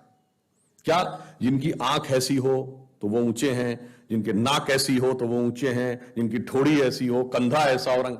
ये बात जिस पे डार्विन ने किया था, आज पूरी दुनिया में पूरी तरीके से नकारी जा चुकी है। परंतु हमारे यहां वो 125 साल पहले किए गए उस क्लासिफिकेशन को सत्य मानकर संघर्ष आज तक चल रहा है। अब आप देखिए, हिंदू धर्म के 2 सबसे बड़े महाकाव्य, एक बार हमसे एक जेएनयू के प्रोफेसर टीवी डिबेट में कहने लगे कि भाई, कोई रावण की पूजा करना चाहता है तो आप उसे क्यों रोकते हैं? भाई, ये brahmanical narrative and upper caste narrative Ram के साथ है, और दलित नैरेटिव रावण के साथ है। आप उसको क्यों फोर्स करना चाह रहे हैं, अपर कास्ट नैरेटिव? मैंने कहा, महाराज क्या बोल रहे हैं आप? राम काव्य के रचयिता महर्षि वाल्मीकि थे, और आज वाल्मीकि समाज किस कैटेगरी में माना जाता है? शेड्यूल कास्ट में। और हमने कहा रावण क्या था? ब्राह्मण। तो फैक्ट यह है कि ब्राह्मणिकल नैरेटिव रावण के साथ है और दलित नैरेटिव राम के साथ है, जो है उसका उल्टा समझाने की कोशिश कर रहे हैं। अब इसके बाद वो चुप हो गए। देखिए जो सत्य है और उसको कैसे पलटने का प्रयास किया जाता है। महर्षि वेदव्यास ने महाभारत लिखी। महर्षि वेदव्यास की माता मछुआरिन थी। यह समुदाय कुछ राज्यों में अति पिछड़े में है, कुछ राज्यों में 80 में है। वेद व्यास 18 पुराण उन्होंने लिखे। महर्षि वाल्मीकि जिन्होंने पूरी राम कथा लिखी, और उसके बाद यह कहा जाता है कि साहब हमारे यहां समानता नहीं थी। अच्छा चलिए, आपने कहा, ये जो बाएं हाथ से लिखे इतिहास वालों ने कहा, उनसे पूछो इसका प्रमाण कहां है? जब हमारे यहां लिखा होता है तो कहते नहीं, ये आप क्या लिखा? विदेशी ने क्या लिखा बताइए। अच्छा चलिए, विदेशी में सबसे पुराना, सबसे ऑथेंटिक उदाहरण आता है मेगास्थनीज ने इंडिका, जो चंद्रगुप्त मौर्य के समय में आया था। उसने किताब लिखी इंडिका। इंडिका आज अवेलेबल नहीं, उसके रेफरेंसेस तमाम बुक्स में अवेलेबल है। तो ये प्रूवन एक बुक थी और उसके एक्सर्ट्स अवेलेबल है। उसने भारतीय समाज की जाति व्यवस्था के बारे में लिखा है कि भारतीय समाज में 7 प्रकार की जातियां हैं, वो लिखता है। और कहा सबसे महत्वपूर्ण बात यह है कि यहां यूनान के समाज के समान किसी प्रकार का भेदभाव नहीं है। समाज का कोई ऐसा वर्ग नहीं है जिसका शोषण किया जाता हो। यह कौन लिख रहा है? ग्रीक ट्रेवलर मेगास्थनीज, चंद्रगुप्त मौर्य के समय 2300-2400 साल पहले। उसका लिखा ऑथेंटिक नहीं मानेंगे। जब हमारे यहां अच्छा तो फॉरेन का बताओ, फॉरेन में सही है तो यहां का बताओ। अब उनसे ये पूछिए, जैसे एक बार हम टीवी डिबेट में थे, एक मनुस्मृति के ऊपर भिड़ गए हमसे। तो मैंने कहा भाई पढ़े हो मनुस्मृति, बताओ। अच्छा हमने कहा मनुस्मृति के 4 श्लोक बता दो। नहीं हमने कहा 2 बता दो। हमने कहा अच्छा 1 बता दो। तो एक क्या बोले, यत्र नार्यास्तु पूज्यन्ते रमन्ते तत्र देवता। हमने कहा ले दे कि आपको एक याद आया, उसमें हकीकत यह है। अब मैं ये भी बताना चाहता हूं, किसी से भी पूछिए मनुस्मृति 1870 से पहले की छपी दिखा दो भाई। बाकी सबकी प्रतियां पुरानी अवेलेबल हैं। वेदों की लिखित प्रतिलिपि जो ओल्डेस्ट अवेलेबल है, जो ब्रिटिश म्यूजियम में रखी, वो 1200 ईसा पूर्व की है। रामचरितमानस भी 400-500 साल पुरानी लिखी हुई है। ये 1870 से पहले की क्यों नहीं है भाई? और जो तुमने छपवाई है वही ऑथेंटिक है। मतलब जो अंग्रेज ने छपवाई है वही ऑथेंटिक है, और उसी को लेकर सारा वाद विवाद है। और वो वाद विवाद में भी किस प्रकार का, देखिए, षड्यंत्र और छल है। जैसे ये कहने का प्रयास किया जाता है कि जैसे कोई हमारे सनातन मत और बौद्ध मत में कोई अंतर है। कहते हैं ना मनुवाद और बौद्ध मत। अरे मैंने कहा कभी भाई देख लो, जब पूजा होती है देख लो, एक ही लाइन में दोनों आते हैं। जब पूजा होती है तो कहते हैं स्थान देवताभ्यो नमः, कुल देवताभ्यो नमः। फिर जब टाइम का बताना शुरू करते हैं, जैसे मैंने बताया ना ब्रह्मा जी के समय से, तो जब पूजा में क्या बोला जाता है, श्वेत वाराह कल्पे वैवस्वत मनवंतरे। मनुवाग है वैवस्वत मनु के समय में, वैवस्वत मनवंतरे कलयुगे प्रथम चरणे बुद्धावतारे। फिर कहता अमुक नाम संवत्सर, अमुक नाम तिथि, अमुक नाम नक्षत्र। एक ही लाइन में मनु और बुद्ध दोनों का नाम हर पूजा में लिया जा रहा है। उसके बाद कहते जी हम अलग हैं। और मैं फिर कहना चाहता हूं, एक जगह लिखा दिखा दे यहां भगवान बुद्ध ने कहा मैं नया धर्म चला रहा हूं। भगवान बुद्ध ने जब पहला उपदेश दिया सारनाथ में, जिसको धम्म चक्र प्रवर्तन किया, उसके बाद क्या बोला, एसो धम्मो सनातनो, यही सनातन धर्म है। यानी उन्होंने एक नई व्याख्या की, और वो भी काशी के पास जाके की। मगर बाद में अंग्रेजों के लिखे इतिहास में उसको खूब घाल मेल करके जितना टकराहट क्रिएट की जा सकती थी। सम्राट अशोक के विषय में कहते हैं, बल्कि कल भी मैंने उस पर टीवी में बोला था कि सम्राट अशोक के 180 से अधिक शिलालेख उपलब्ध हैं, अफगानिस्तान से लेकर बर्मा और नीचे कर्नाटक तक। कहीं पे उसने ये लिखा हो सिर्फ कि केवल बौद्धों का सम्मान करो, कहीं नहीं लिखा है। उसने लिखा भिक्षुओं का, श्रमणों का, ब्राह्मणों का सम्मान करो।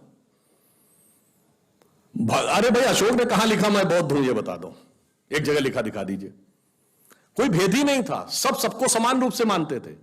वेनसांग हर्षवर्धन के समय में आया, वेनसांग ने लिखा है कि हर्ष तो भगवान बुद्ध को इतना मानते थे वो बौद्ध है। और वे हर्षवर्धन के दरबार के कवि बाणभट्ट ने उन्हें शैव लिखा है। क्यों? इसलिए कि सभी के प्रति इतनी श्रद्धा थी कि बाहर वाले को लगता था कि ये तो इनको मानते तो इसी के प्रतीक होंगे। कारण क्या था कि भारतीय समाज में किसी प्रकार का भेदभाव नहीं था। इसीलिए आप देखिए हिंदू समाज में, आप शंकर जी के मंदिर में चले जाइए या विष्णु जी के मंदिर में चले जाइए या देवी के मंदिर में चले जाइए, इट हार्डली मैटर्स। आप जैन मंदिर में चले जाइए, आप बौद्ध स्तूप में चले जाइए, आप गुरुद्वारे में चले जाइए, कोई मतलब नहीं है। यहां तक कि आप मजार पे भी चले जाते हैं तो भी कोई आपत्ति नहीं करता है।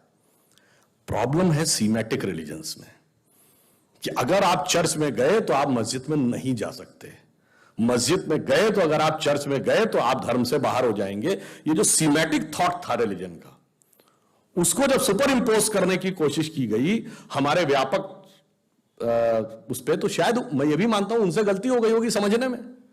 तो वो ये मानते हैं जो एक को मानता है एक ही को मान सकता है, मगर हमारे यहां माना जाता था कि एक के साथ हम बहुतों को मान सकते हैं। तो हमारे यहां एक व्यापक स्वरूप था।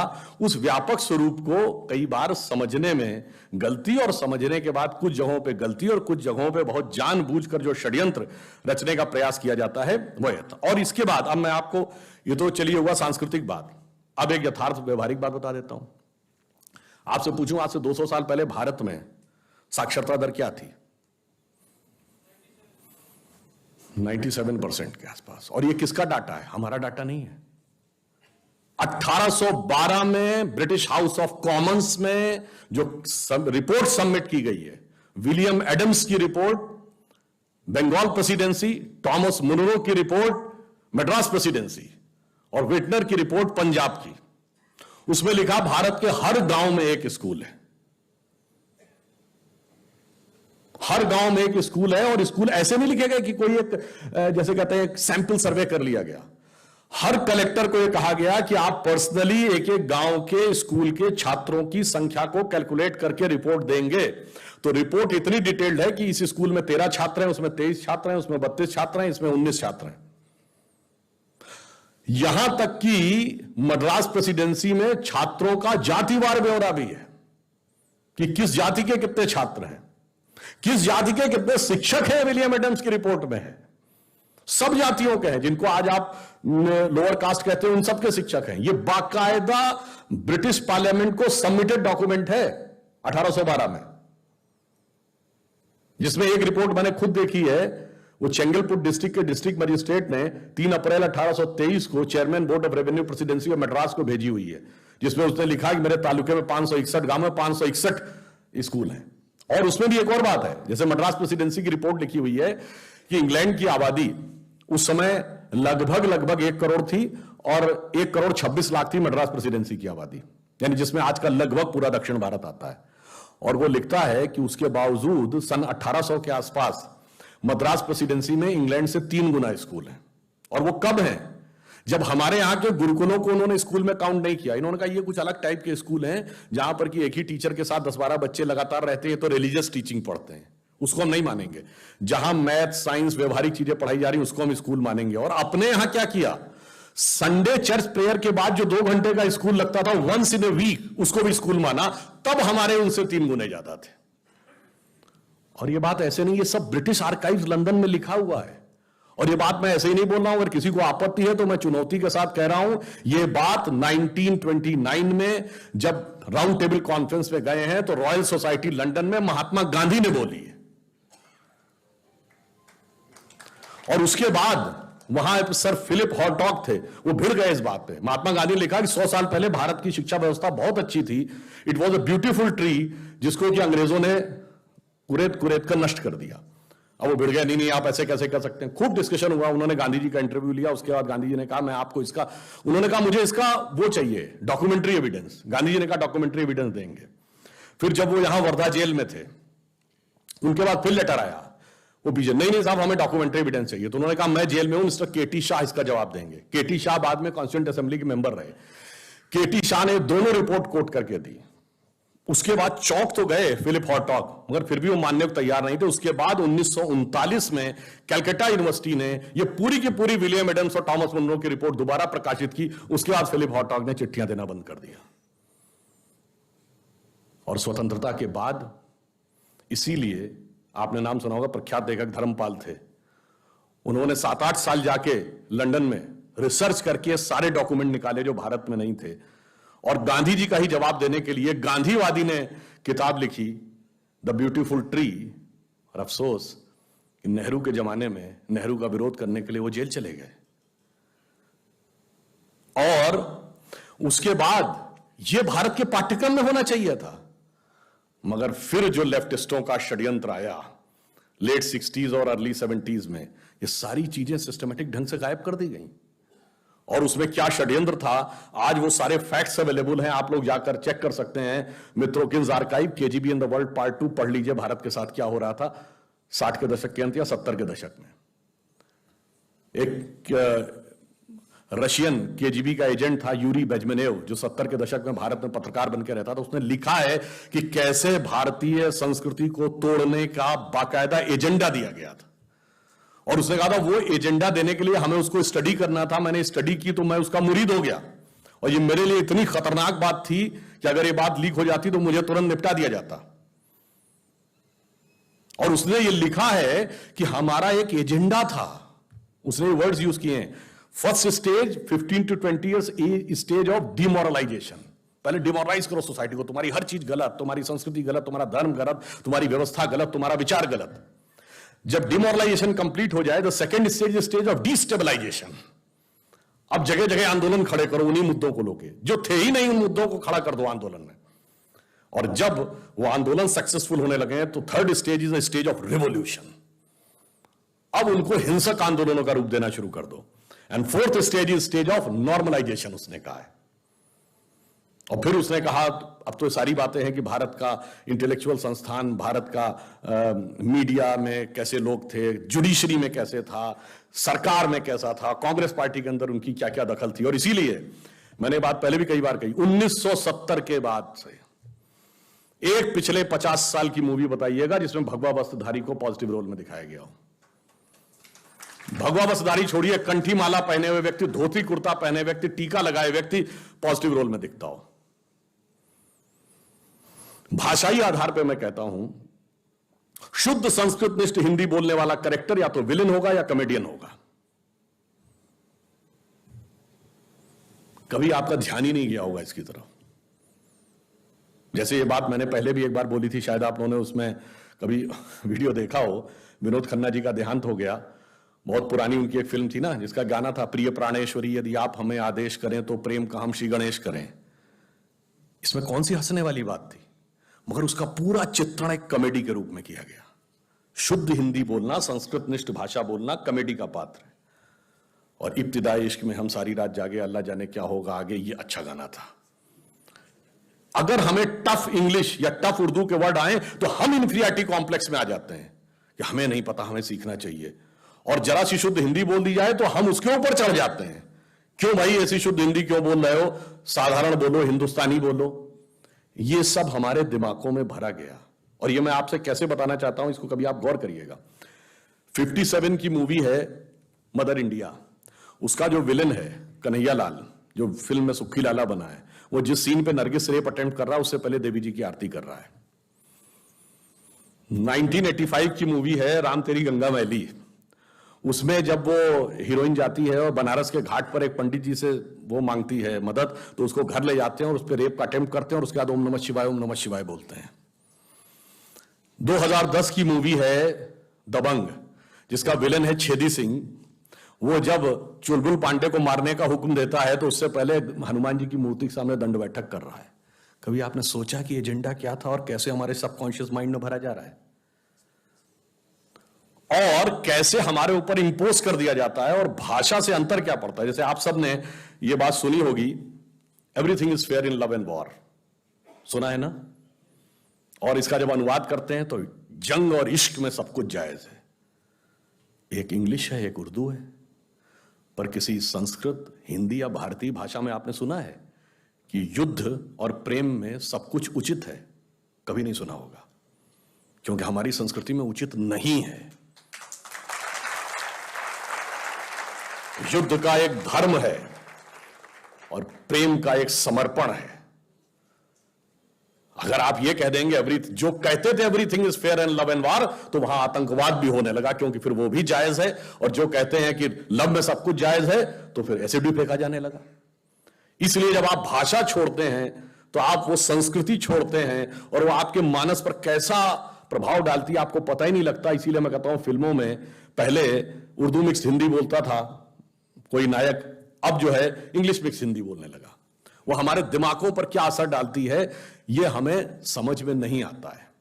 इसलिए मैं कहता हूं कि चाहे विचार हो, भाषा हो, किसी भी प्रकार की चीज हो, जब आप उसको समझने का प्रयास करते हैं कि वो आपके दिमाग पर क्या असर डाल रही है, तब आपको समझ में आता है कि वो मेरे अवचेतन मस्तिष्क में कहां कितनी गहराई तक ले जा रही है। अब दूसरी बात ये देख लीजिए, किसी भी मतलब हर भाषा की वर्तनी में एक वैज्ञानिकता भी होती है। जैसे संस्कृत भाषा है, जैसे आप, मैं पहले भी ये बात कहा था कि आप अंग्रेजी बोलते हुए किसी व्यक्ति को सुनिए, आंख बंद कर लीजिए, उसके बाद आप बता देंगे कि ये पंजाबी बोल रहा है, ये बिहारी बोल रहा है और ये तमिल बोल रहा है, क्योंकि भाषा के उच्चारण में इतना अंतर आ जाता है। पर संस्कृत का श्लोक आप नहीं बता पाएंगे कि तिरुपति बालाजी में बोला जा रहा है कि वैष्णो देवी में बोला जा रहा है, क्योंकि उसकी वर्तनी इतनी शुद्ध है। और लैंग्वेज ऐसी कि कर्नाटक के एक कवि हुए वेंकटाध्वरी, जिन्होंने एक बहुत छोटा सा लघु काव्य लिखा जिसका नाम है राघव यादवीयम। लेफ्ट टू राइट पढ़िएगा तो राम की कथा है, और राइट टू लेफ्ट पढ़िएगा तो कृष्ण की कथा है। और इसीलिए जो मैंने कहा ना, कार्ल सेगन ने, फिर आ रहा हूं, जो वॉइजर में लिख के भेजा है, जो भाषा, उसमें संस्कृत को भी क्यों प्रयोग किया है, जानते हैं समस्या क्या है? बाकी लैंग्वेजेस की जो व्याकरण है वो शब्द आधारित है। Ram goes to house is a correct sentence, house goes to Ram is a wrong sentence. पर संस्कृत का व्याकरण शब्द आधारित है। रामा गच्छति ग्रहे, ग्रहे गच्छति रामा, गच्छति रामा ग्रहे एक है। इसलिए समस्या क्या है कि कोई परग्रही सभ्यता को आप 3 वर्ड्स का चित्र तो बना देंगे, पर यह कैसे गारंटी है कि वो इधर से इधर पढ़ेगी या इधर से इधर पढ़ेगी? आप एरो भी बना देंगे तो वो एरो को समझेगी या नहीं, इसकी क्या गारंटी है? इसलिए वह भाषा होनी चाहिए जिसमें किसी भी प्रकार का बाइनरी कॉम्बिनेशन बनाएं, वो एक समान आए। और फिर मैं ज्यादा विस्तार में न जाते हुए यह कहना चाहूंगा कि ये सारी बातें विदेश में सीखी जा रही हैं और हमें भड़काया जा रहा है कि तुम अपने धर्म ग्रंथ मत पढ़ो, ये सब बैकवर्डनेस है, इसके अंदर सिर्फ झूठ, पाखंड, भेदभाव के अलावा कुछ नहीं है। और विदेश में क्या हो रहा है, कोलंबिया यूनिवर्सिटी में जाइए तो प्लास्टिक सर्जरी का जनक सुश्रुत को बाकायदा एस्टेब्लिश किया गया, जाके वेबसाइट पे चेक कर लीजिएगा। और उसका सूत्रपात कहां से है, महाराष्ट्र की धरती से। सन 1794 में लंदन से एक मैगजीन निकलती है जिसका नाम है द जेंटलमैन। उसमें दो डॉक्टर हैं, टॉमस क्रूजो और जेम्स पिंडले। उन्होंने ये लिखा, एक पेपर पब्लिश किया कि सन 1793 में पुणे में उन्होंने देखा कि एक व्यक्ति जो टीपू सुल्तान की फौज में काम करता था, उसकी नाक काट दी गई थी और उसके मस्तक की खाल निकालकर नाक के ऊपर सेट करके नाक को दोबारा पुराने जैसा कर दिया गया। और करने वाले महत्वपूर्ण बात क्या है, कुम्हार जाति के लोग हैं जिनको आज ओबीसी कहा जाता है। यह किसमें लिखा हुआ है, ये लंदन की द जेंटलमैन मैगजीन में दो अंग्रेज लिख रहे हैं, इसमें कोई भारतीय नहीं और संघी भाजपाई तो कोई नहीं है। और इसके आधार पर मेलबर्न यूनिवर्सिटी और कोलंबिया यूनिवर्सिटी दोनों ने सुश्रुत को इसका जनक माना है, और जिसमें 1100 से अधिक डिजीजेस का वर्णन है, 180 चैप्टर्स हैं, बहुत सारी चीजें हैं, सारा डिटेल है। मगर हमारे यहां कहा जाता है कि नहीं, उसमें सिर्फ धूर्तता, पाखंडता और कुछ नहीं है। ये जो समझाने का प्रयास किया जाता है, इसलिए ये इसलिए समझने की जरूरत है कि भाषा के अंदर कितना ज्ञान और कितनी गहनता है। अब आप एक छोटी सी बात समझिए, भाषा के अंदर जो साहित्यिक प्रभाव है, कहते हैं ना Kalidas was a Shakespeare of India. अरे भाई, कोई तुलना है? शेक्सपियर इतने 100 साल के बाद हुआ, कालिदास से क्या तुलना? और तुलसीदास ने 1,40,000 से अधिक शब्दों का प्रयोग किया है, और जहां तक मैंने पढ़ा था शेक्सपियर ने शायद 18-19,000 शब्दों का प्रयोग किया है। तुलसीदास से तुलना नहीं शेक्सपियर की, कालिदास से क्या तुलना करने लगे? जिस प्रकार की सुंदर उपमाएं हैं, जिस प्रकार की, मतलब आपको शायद ये पता हो कि Sanskrit is the mother of all languages, किसने कहा था? किसी इंडियन ने नहीं कहा था। विलियम जोन्स, जो कि कलकत्ता हाईकोर्ट के जज थे, जिन्होंने Royal Asiatic Society of Bengal बनाई, उन्होंने कहा। उन्होंने सबसे पहला कौन सा ग्रंथ ट्रांसलेट किया और क्यों वो आकर्षित हुए? कालिदास का अभिज्ञान शाकुंतलम का मंचन हो रहा था, उसमें जो शकुंतला की विदाई का दृश्य दिखाया जा रहा था, वो देख के कुछ वहां पे कोई लोग थे जिनको टूटी फूटी अंग्रेजी आती थी, उन्होंने बताया तो उपमाएं सुनकर इतने प्रभावित हुए विलियम जोन्स, उनको लगा ये मुझे रियल में पढ़ना चाहिए, ओरिजिनल भाषा में। तब उन्होंने बड़ा जुगाड़ करके संस्कृत सीखी, कि उनको कोई संस्कृत सिखाने को तैयार नहीं था। उसने कहा कि भाई ये म्लेच्छ है, इनको थोड़ी सिखाएंगे संस्कृत। तो उन्होंने सीखी, और फिर अभिज्ञान शाकुंतलम और विद्याधर का हितोपदेश, जिसको यूरोप में फेबल्स ऑफ द बीदा पाई कहते हैं, क्योंकि विद्याधर वो बोल नहीं पाते थे, वही व्याकरण वर्तनी का अंतर आ जाता था। तो उसको उन्होंने ट्रांसलेट किया, और जब उसने ओरिजिनल पढ़ी तो विलियम जोन्स ने लिखा है कि उसको पढ़ने के बाद, खासकर अभिज्ञान शाकुंतलम के चतुर्थ सर्ग में शकुंतला के विदाई के दृश्य में जो उपमाएं दी गई, मैं परप्लेक्स्ड हो गया कि ह्यूमन माइंड का इमेजिनेशन इतना ऊपर हो सकता है। मगर वो हमारे यहां कभी उस चीज से एकदम काट दिया गया। मैंने एक, मतलब मुझे पूरी कविता नहीं याद है, कहा जाता है कि कालिदास अंतिम समय में जब वो श्रीलंका गए, एक जनश्रुति है, तो वो एक गणिका के यहां चले गए थे। उसने कहा राजा ने वो दी है समस्या पूर्ति, तो उस पर कविता बनानी होती थी। तो राजा ने समस्या पूर्ति ये दी थी, कमले कमलोत्पत्ति श्रूयते न तो दृश्यते, यानी कमल के ऊपर कमल उगता है, ये सुना जाता पर दिखाई तो नहीं पड़ता। तो कालिदास ने कहा बस, वो पूरी कविता मुझे नहीं याद है, उन्होंने एंड यहां पर किया कि पहली लाइन थी कमले कमलोत्पत्ति श्रूयते न तो दृश्यते, अंत में उन्होंने कहा बाले तब मुखाम्बुजम कस्मिद इंदीवरद्वयम। अंबुज कहते हैं कमल को, यदि यह नहीं दिखाई पड़ता तो तुम्हारे कमल रूपी मुख के ऊपर दो कमल रूपी नयन कैसे दिखाई पड़ रहे हैं? अब बताइए किस ढंग से उन्होंने उस पूरी समस्या पूर्ति को कर दिया। मतलब मैं आज की पीढ़ी के लिए कहता हूं, मतलब मैं तो कह रहा हूं भैया, तुमको बहुत प्यार मोहब्बत और इसकी बात आती है तो तुमको क्या याद आता? लैला मजनू, सीरी फरहाद, सलीम अनारकली, जोधा अकबर, यही याद आते हैं। मेरे भाई अगर उसमें भी पढ़ना है, पढ़ लो दुष्यंत शकुंतला की कहानी, स्वप्न वासव दत्ता, राजा उदयन और वासव दत्ता, चंद्रापीड़ की कथा, और जिस जिस प्रकार की उसमें कथाएं हैं, अगर आप मालविका अग्निमित्र और मालविका की प्रेम कथा, मैं दावे के साथ कहता हूं कि जिसको आप शेर और शायरी कह के बहुत प्रभावित हो जाते हैं, ये उसके आगे कुछ नहीं लगेगी, इतनी गहरी उपमाएं उसके अंदर। तो मैंने इसलिए कहा साहित्य हो, विज्ञान हो, राष्ट्रवाद हो, सबके साथ किस प्रकार से जोड़ा जाता है। और देखिए, जोड़ने में तोड़ने के तत्व कहां पे खोजे जाते हैं। मैं जब पहली बार यहां आया 2005 में, भाजपा की राष्ट्रीय परिषद थी मुंबई में, 31 दिसंबर 2005 को वो समाप्त हुई। तो अंत में प्रमोद महाजन जी ने वो यहाँ का बड़ा प्रख्यात जो नाटक है, जो हर जगह दिखाया जाता है, जानता राजा, उसका मंचन किया। और जानता राजा के अंत में क्या बोला जाता है? अंतिम वाला छंद याद है? इंद्र जिमी जम्ब पर, बाड़व सुअंब पर, रावण सदम्ब पर, रघुकुल राज है। ये शिवाजी के राज्य के बारे में। इसका अर्थ आप लोगों को पता हो तो आपको उसकी फिर ध्वन्यात्मक कहते हैं, इंद्र जिमी जम्ब पर। जिम्भासुर एक वृत्तासुर था ना, इसको इंद्र ने हराया था। जैसे इंद्र वृत्तासुर पर, इंद्र जिमी जम्ब पर, बाड़व सुअंब पर, बड़वानल कहते हैं समुद्र की आग, समुद्र की अग्नि के ऊपर समुद्र, रावण सदम्भ पर, अहंकारी रावण पर, रघुकुल राज है। और पवन वारिवाह पर, यानी पानी के करंट के ऊपर जैसे हवा दौड़ती है, पवन वारिवाह पर, शंभु रतिनाह पर, शंभु मतलब शंकर जी, रति के स्वामी यानी कामदेव को, जिनको भस्म, शंभु रतिनाह पर, जो सहस्र बाहु पर, राम द्विजराज, सहस्र बाहु को परशुराम ने उसकी 1000 भुजाएं काटी थी।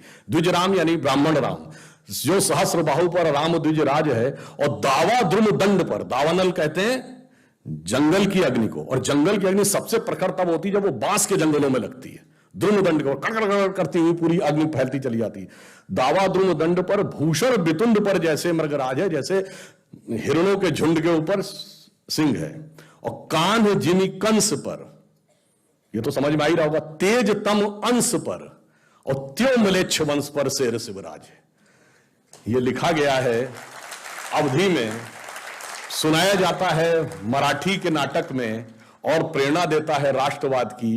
ये जोड़ने के तत्व थे, मगर इसके बाद उसमें तोड़ने के तत्व कैसे निकाले जा सकते हैं, आज सारा का सारा अभियान, षड्यंत्र इसी पे चल रहा है।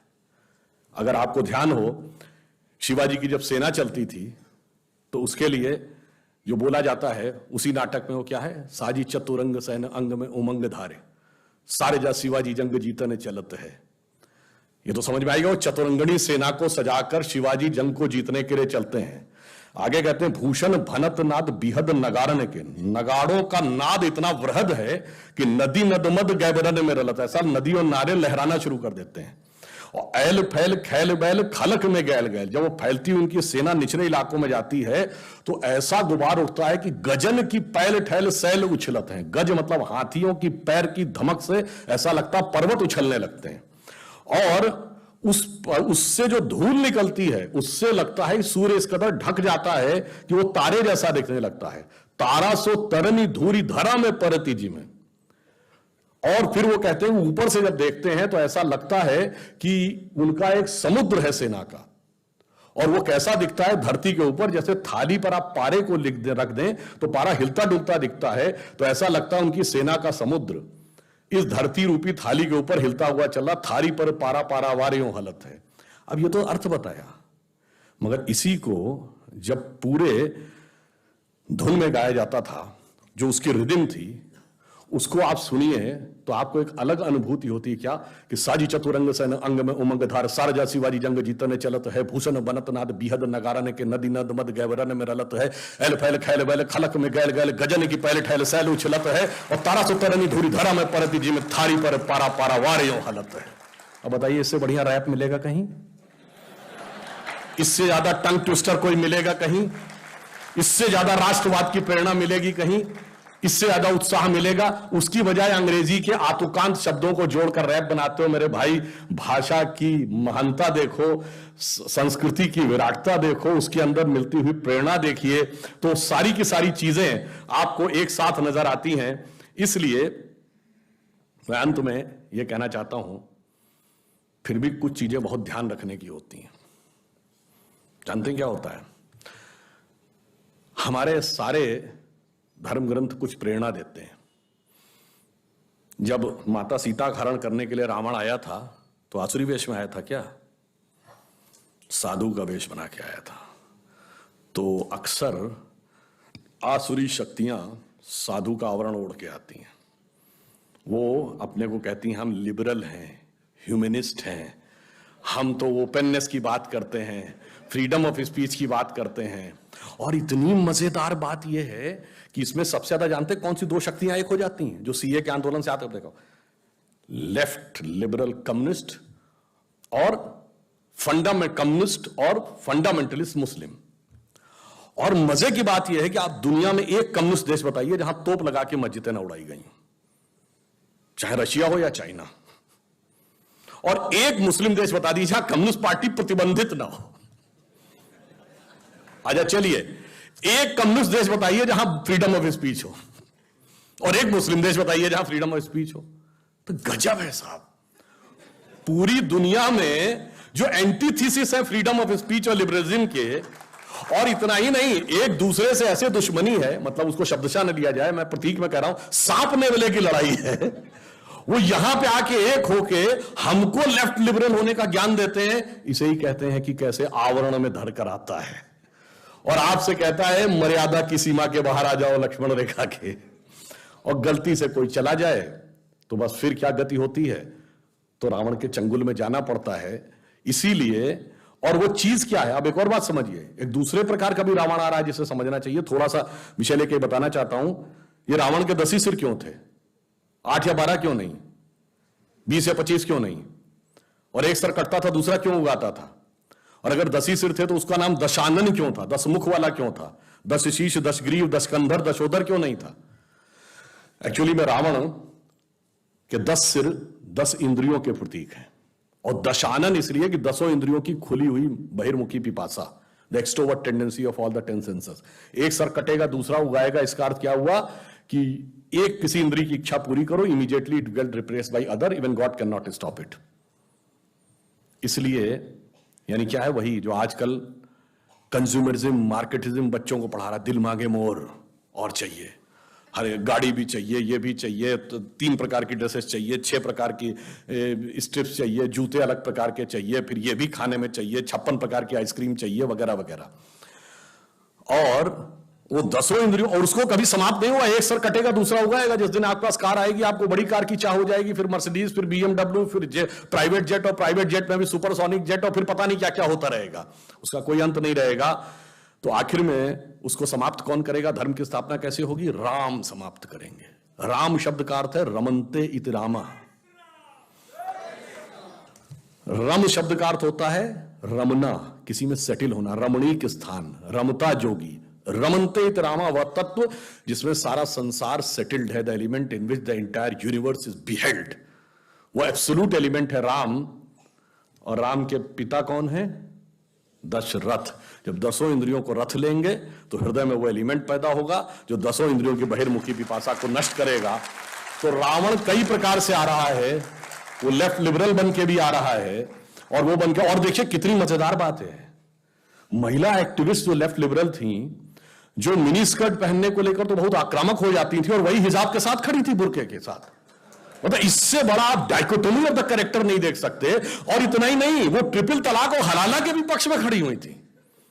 इससे ज्यादा आप मजाक क्या समझ सकते हैं कि इसका मतलब उनका किसी भी प्रकार से कोई लेना देना नहीं था किसी भी चीज से, केवल उनको एक धर्म संस्कृति के बारे में बात वो करनी थी। इसलिए मैं कहता हूं उस रावण को समझिए भली भांति, और उसका प्रतिकार करने के लिए सूक्ष्म दृष्टि देखिए, और अपनी लक्ष्मण की मर्यादा रेखा न लांघिए। क्योंकि रावण आजकल जानते किस रूप में आ रहा है कि वेश वाणी तत्व दर्शन दूसरों का यह सभी ले, विकृति को हम ग्रहण करते, निज प्रकृति को आज भूले।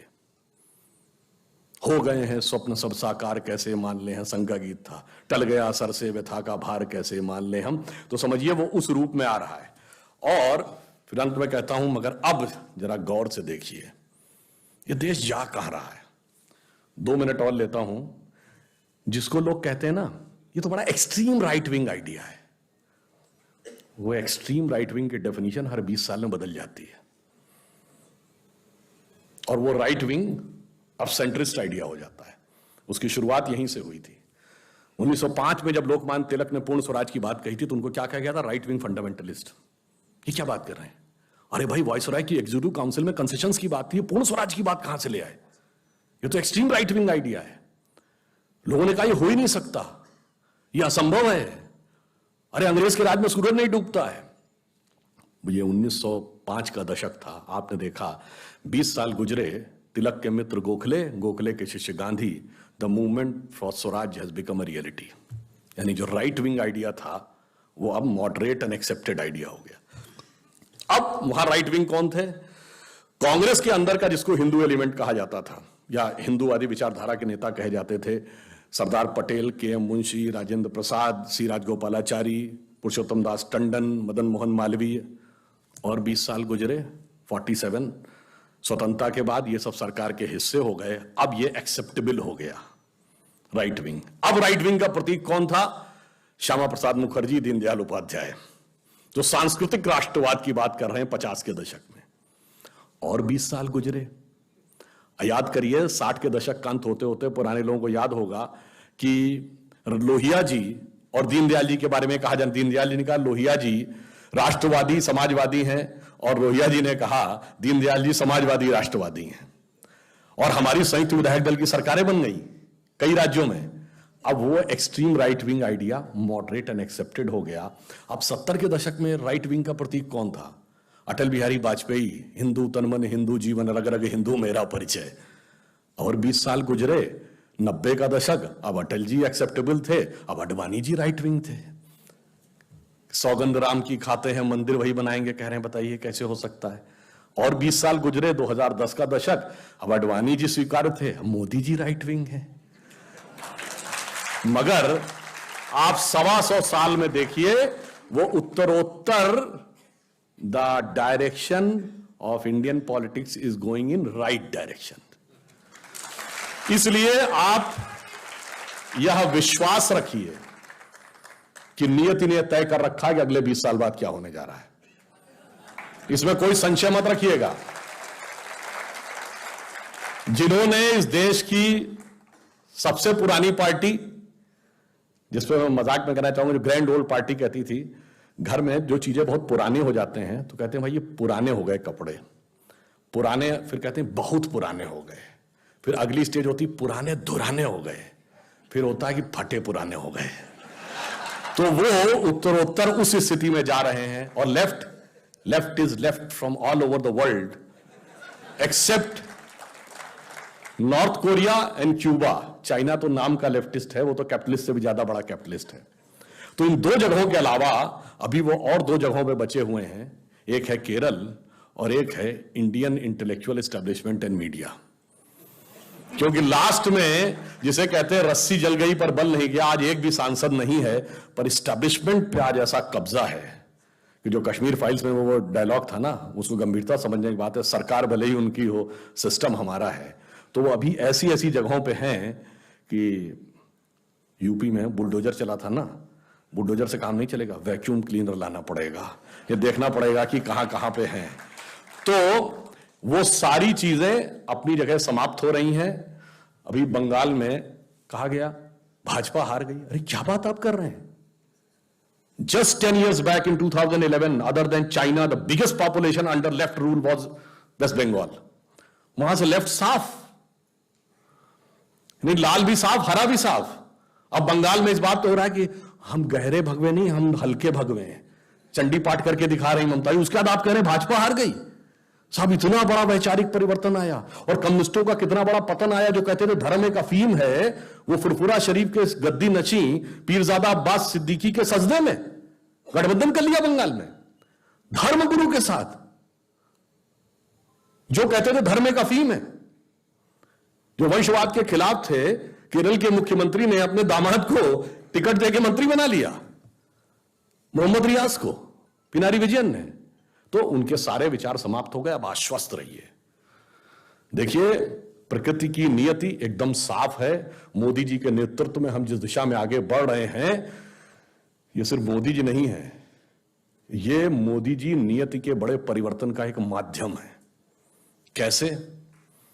1901 में 1 जनवरी 1901 को इस देश में किसकी सरकार थी? पूरे देश में अंग्रेजों की। 1 जनवरी 1951 को इस देश में किसकी सरकार थी? पूरे देश में कांग्रेस की। 1 जनवरी 2001 को जब 21वीं सदी के पहले सूरज की पहली किरण इस धरती पे गिरी तो किसकी सरकार थी? केंद्र में अटल जी के नेतृत्व में भारतीय जनता पार्टी की, और अगले दशक में मोदी जी के नेतृत्व में स्पष्ट बहुमत की। मतलब बहुत साफ है कि 19वीं सदी अंग्रेज की थी, 20वीं सदी कांग्रेस की थी, और 21वीं सदी भारतीय जनता पार्टी की। और बिल्कुल आप इसको ऐसे समझिए कि हम वो सारे काम कर रहे हैं कि स्वतंत्रता के बाद, जब तक कहते थे ना उगा सूर्य कैसा कहो मुक्ति का ये उजाला करोड़ों घरों में ना पहुंचा, मोदी जी ने आने के बाद सबसे पहले क्या किया?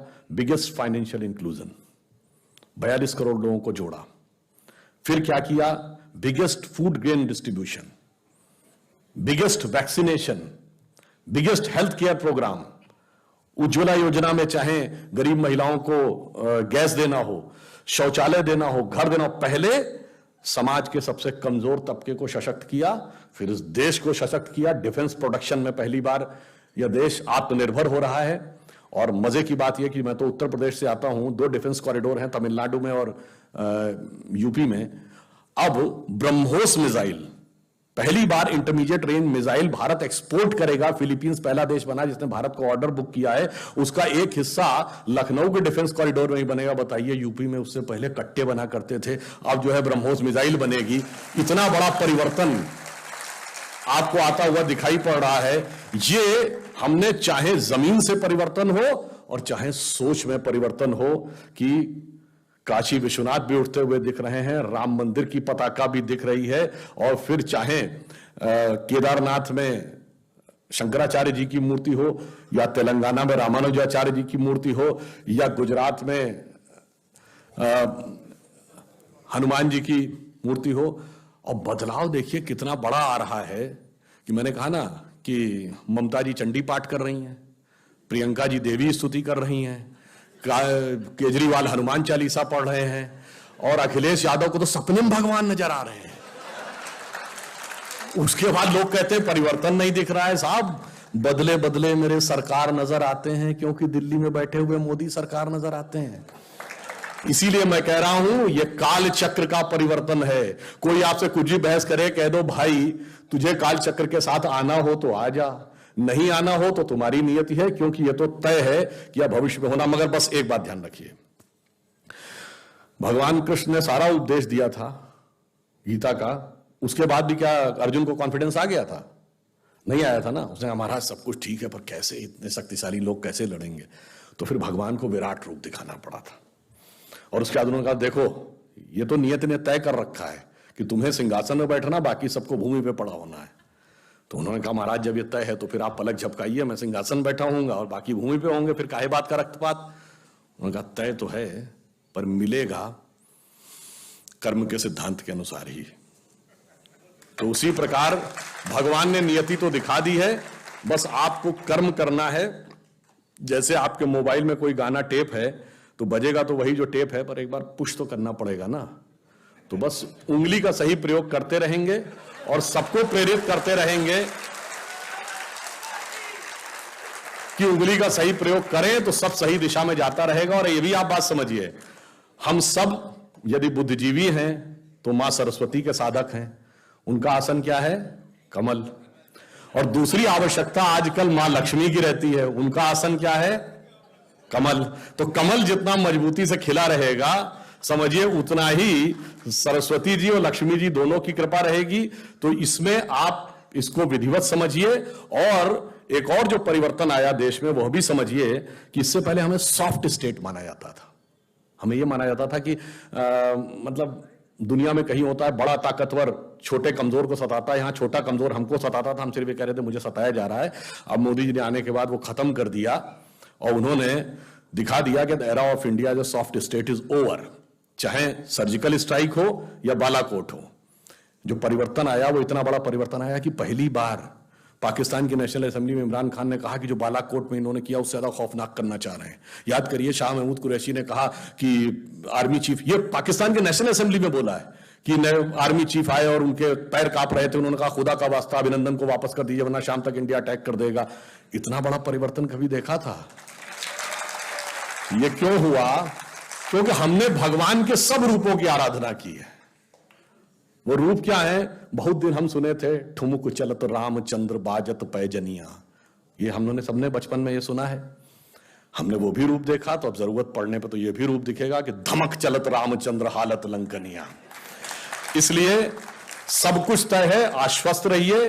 और हमारे पास नियति ने एक ऐसा नेतृत्व भी दे रखा है मोदी जी के रूप में, जिसने यह प्रण लिया है और आप सब उस प्रचारक जीवन में हैं। मैं ये कह के बात समाप्त करता हूं कि भगवान शंकर, आजकल ज्ञान व्यापी का विषय ही चल रहा है, भगवान शंकर ने तो कंठ धारण करके, कंठ में विष धारण करके जगत का कल्याण किया था। और तो शायद उन्हीं का व्यक्तित्व हम सबको प्रेरणा देता है कि मैं मधु से अनभिज्ञ आज भी जीवन भर विषपान किया है। ये संघ की कविता हम सबको याद होगी और लिखी अटल जी ने, ये और भी प्रासंगिक हो जाती है। और चरितार्थ मोदी जी कर रहे हैं कि मैं मधु से अनभिज्ञ आज भी जीवन भर विषपान किया है, किया नहीं विध्वंस विश्व का आजीवन निर्माण किया है। वनवासी हूं दीन दुखी मानव के दिल में रहता हूं, सन्यासी हूं पर वैभव से दुनिया की झोली भरता हूं, शूल भरे कंटक पथ पर जीवन भर अभियान किया है, किया नहीं विध्वंस विश्व का आजीवन निर्माण किया है। पर उसके साथ अब इसे हिंदू कह लीजिए या हिंदुत्व कह लीजिए, एक दूसरा पक्ष भी है कि प्रलयंकर हूं महाकाल बन पापों का अवसान किया है, किया नहीं विध्वंस विश्व का आजीवन निर्माण किया है। इसलिए मैं ये कहते हुए अपना निवेदन समाप्त करता हूं कि हमारा स्वर्णिम भविष्य प्रतीक्षा कर रहा है। गौरवशाली अतीत हमें प्रेरणा दे रहा है। गौरवशाली था भूत, भविष्य भी महान है अगर संभालें आप उसे जो वर्तमान है। धन्यवाद।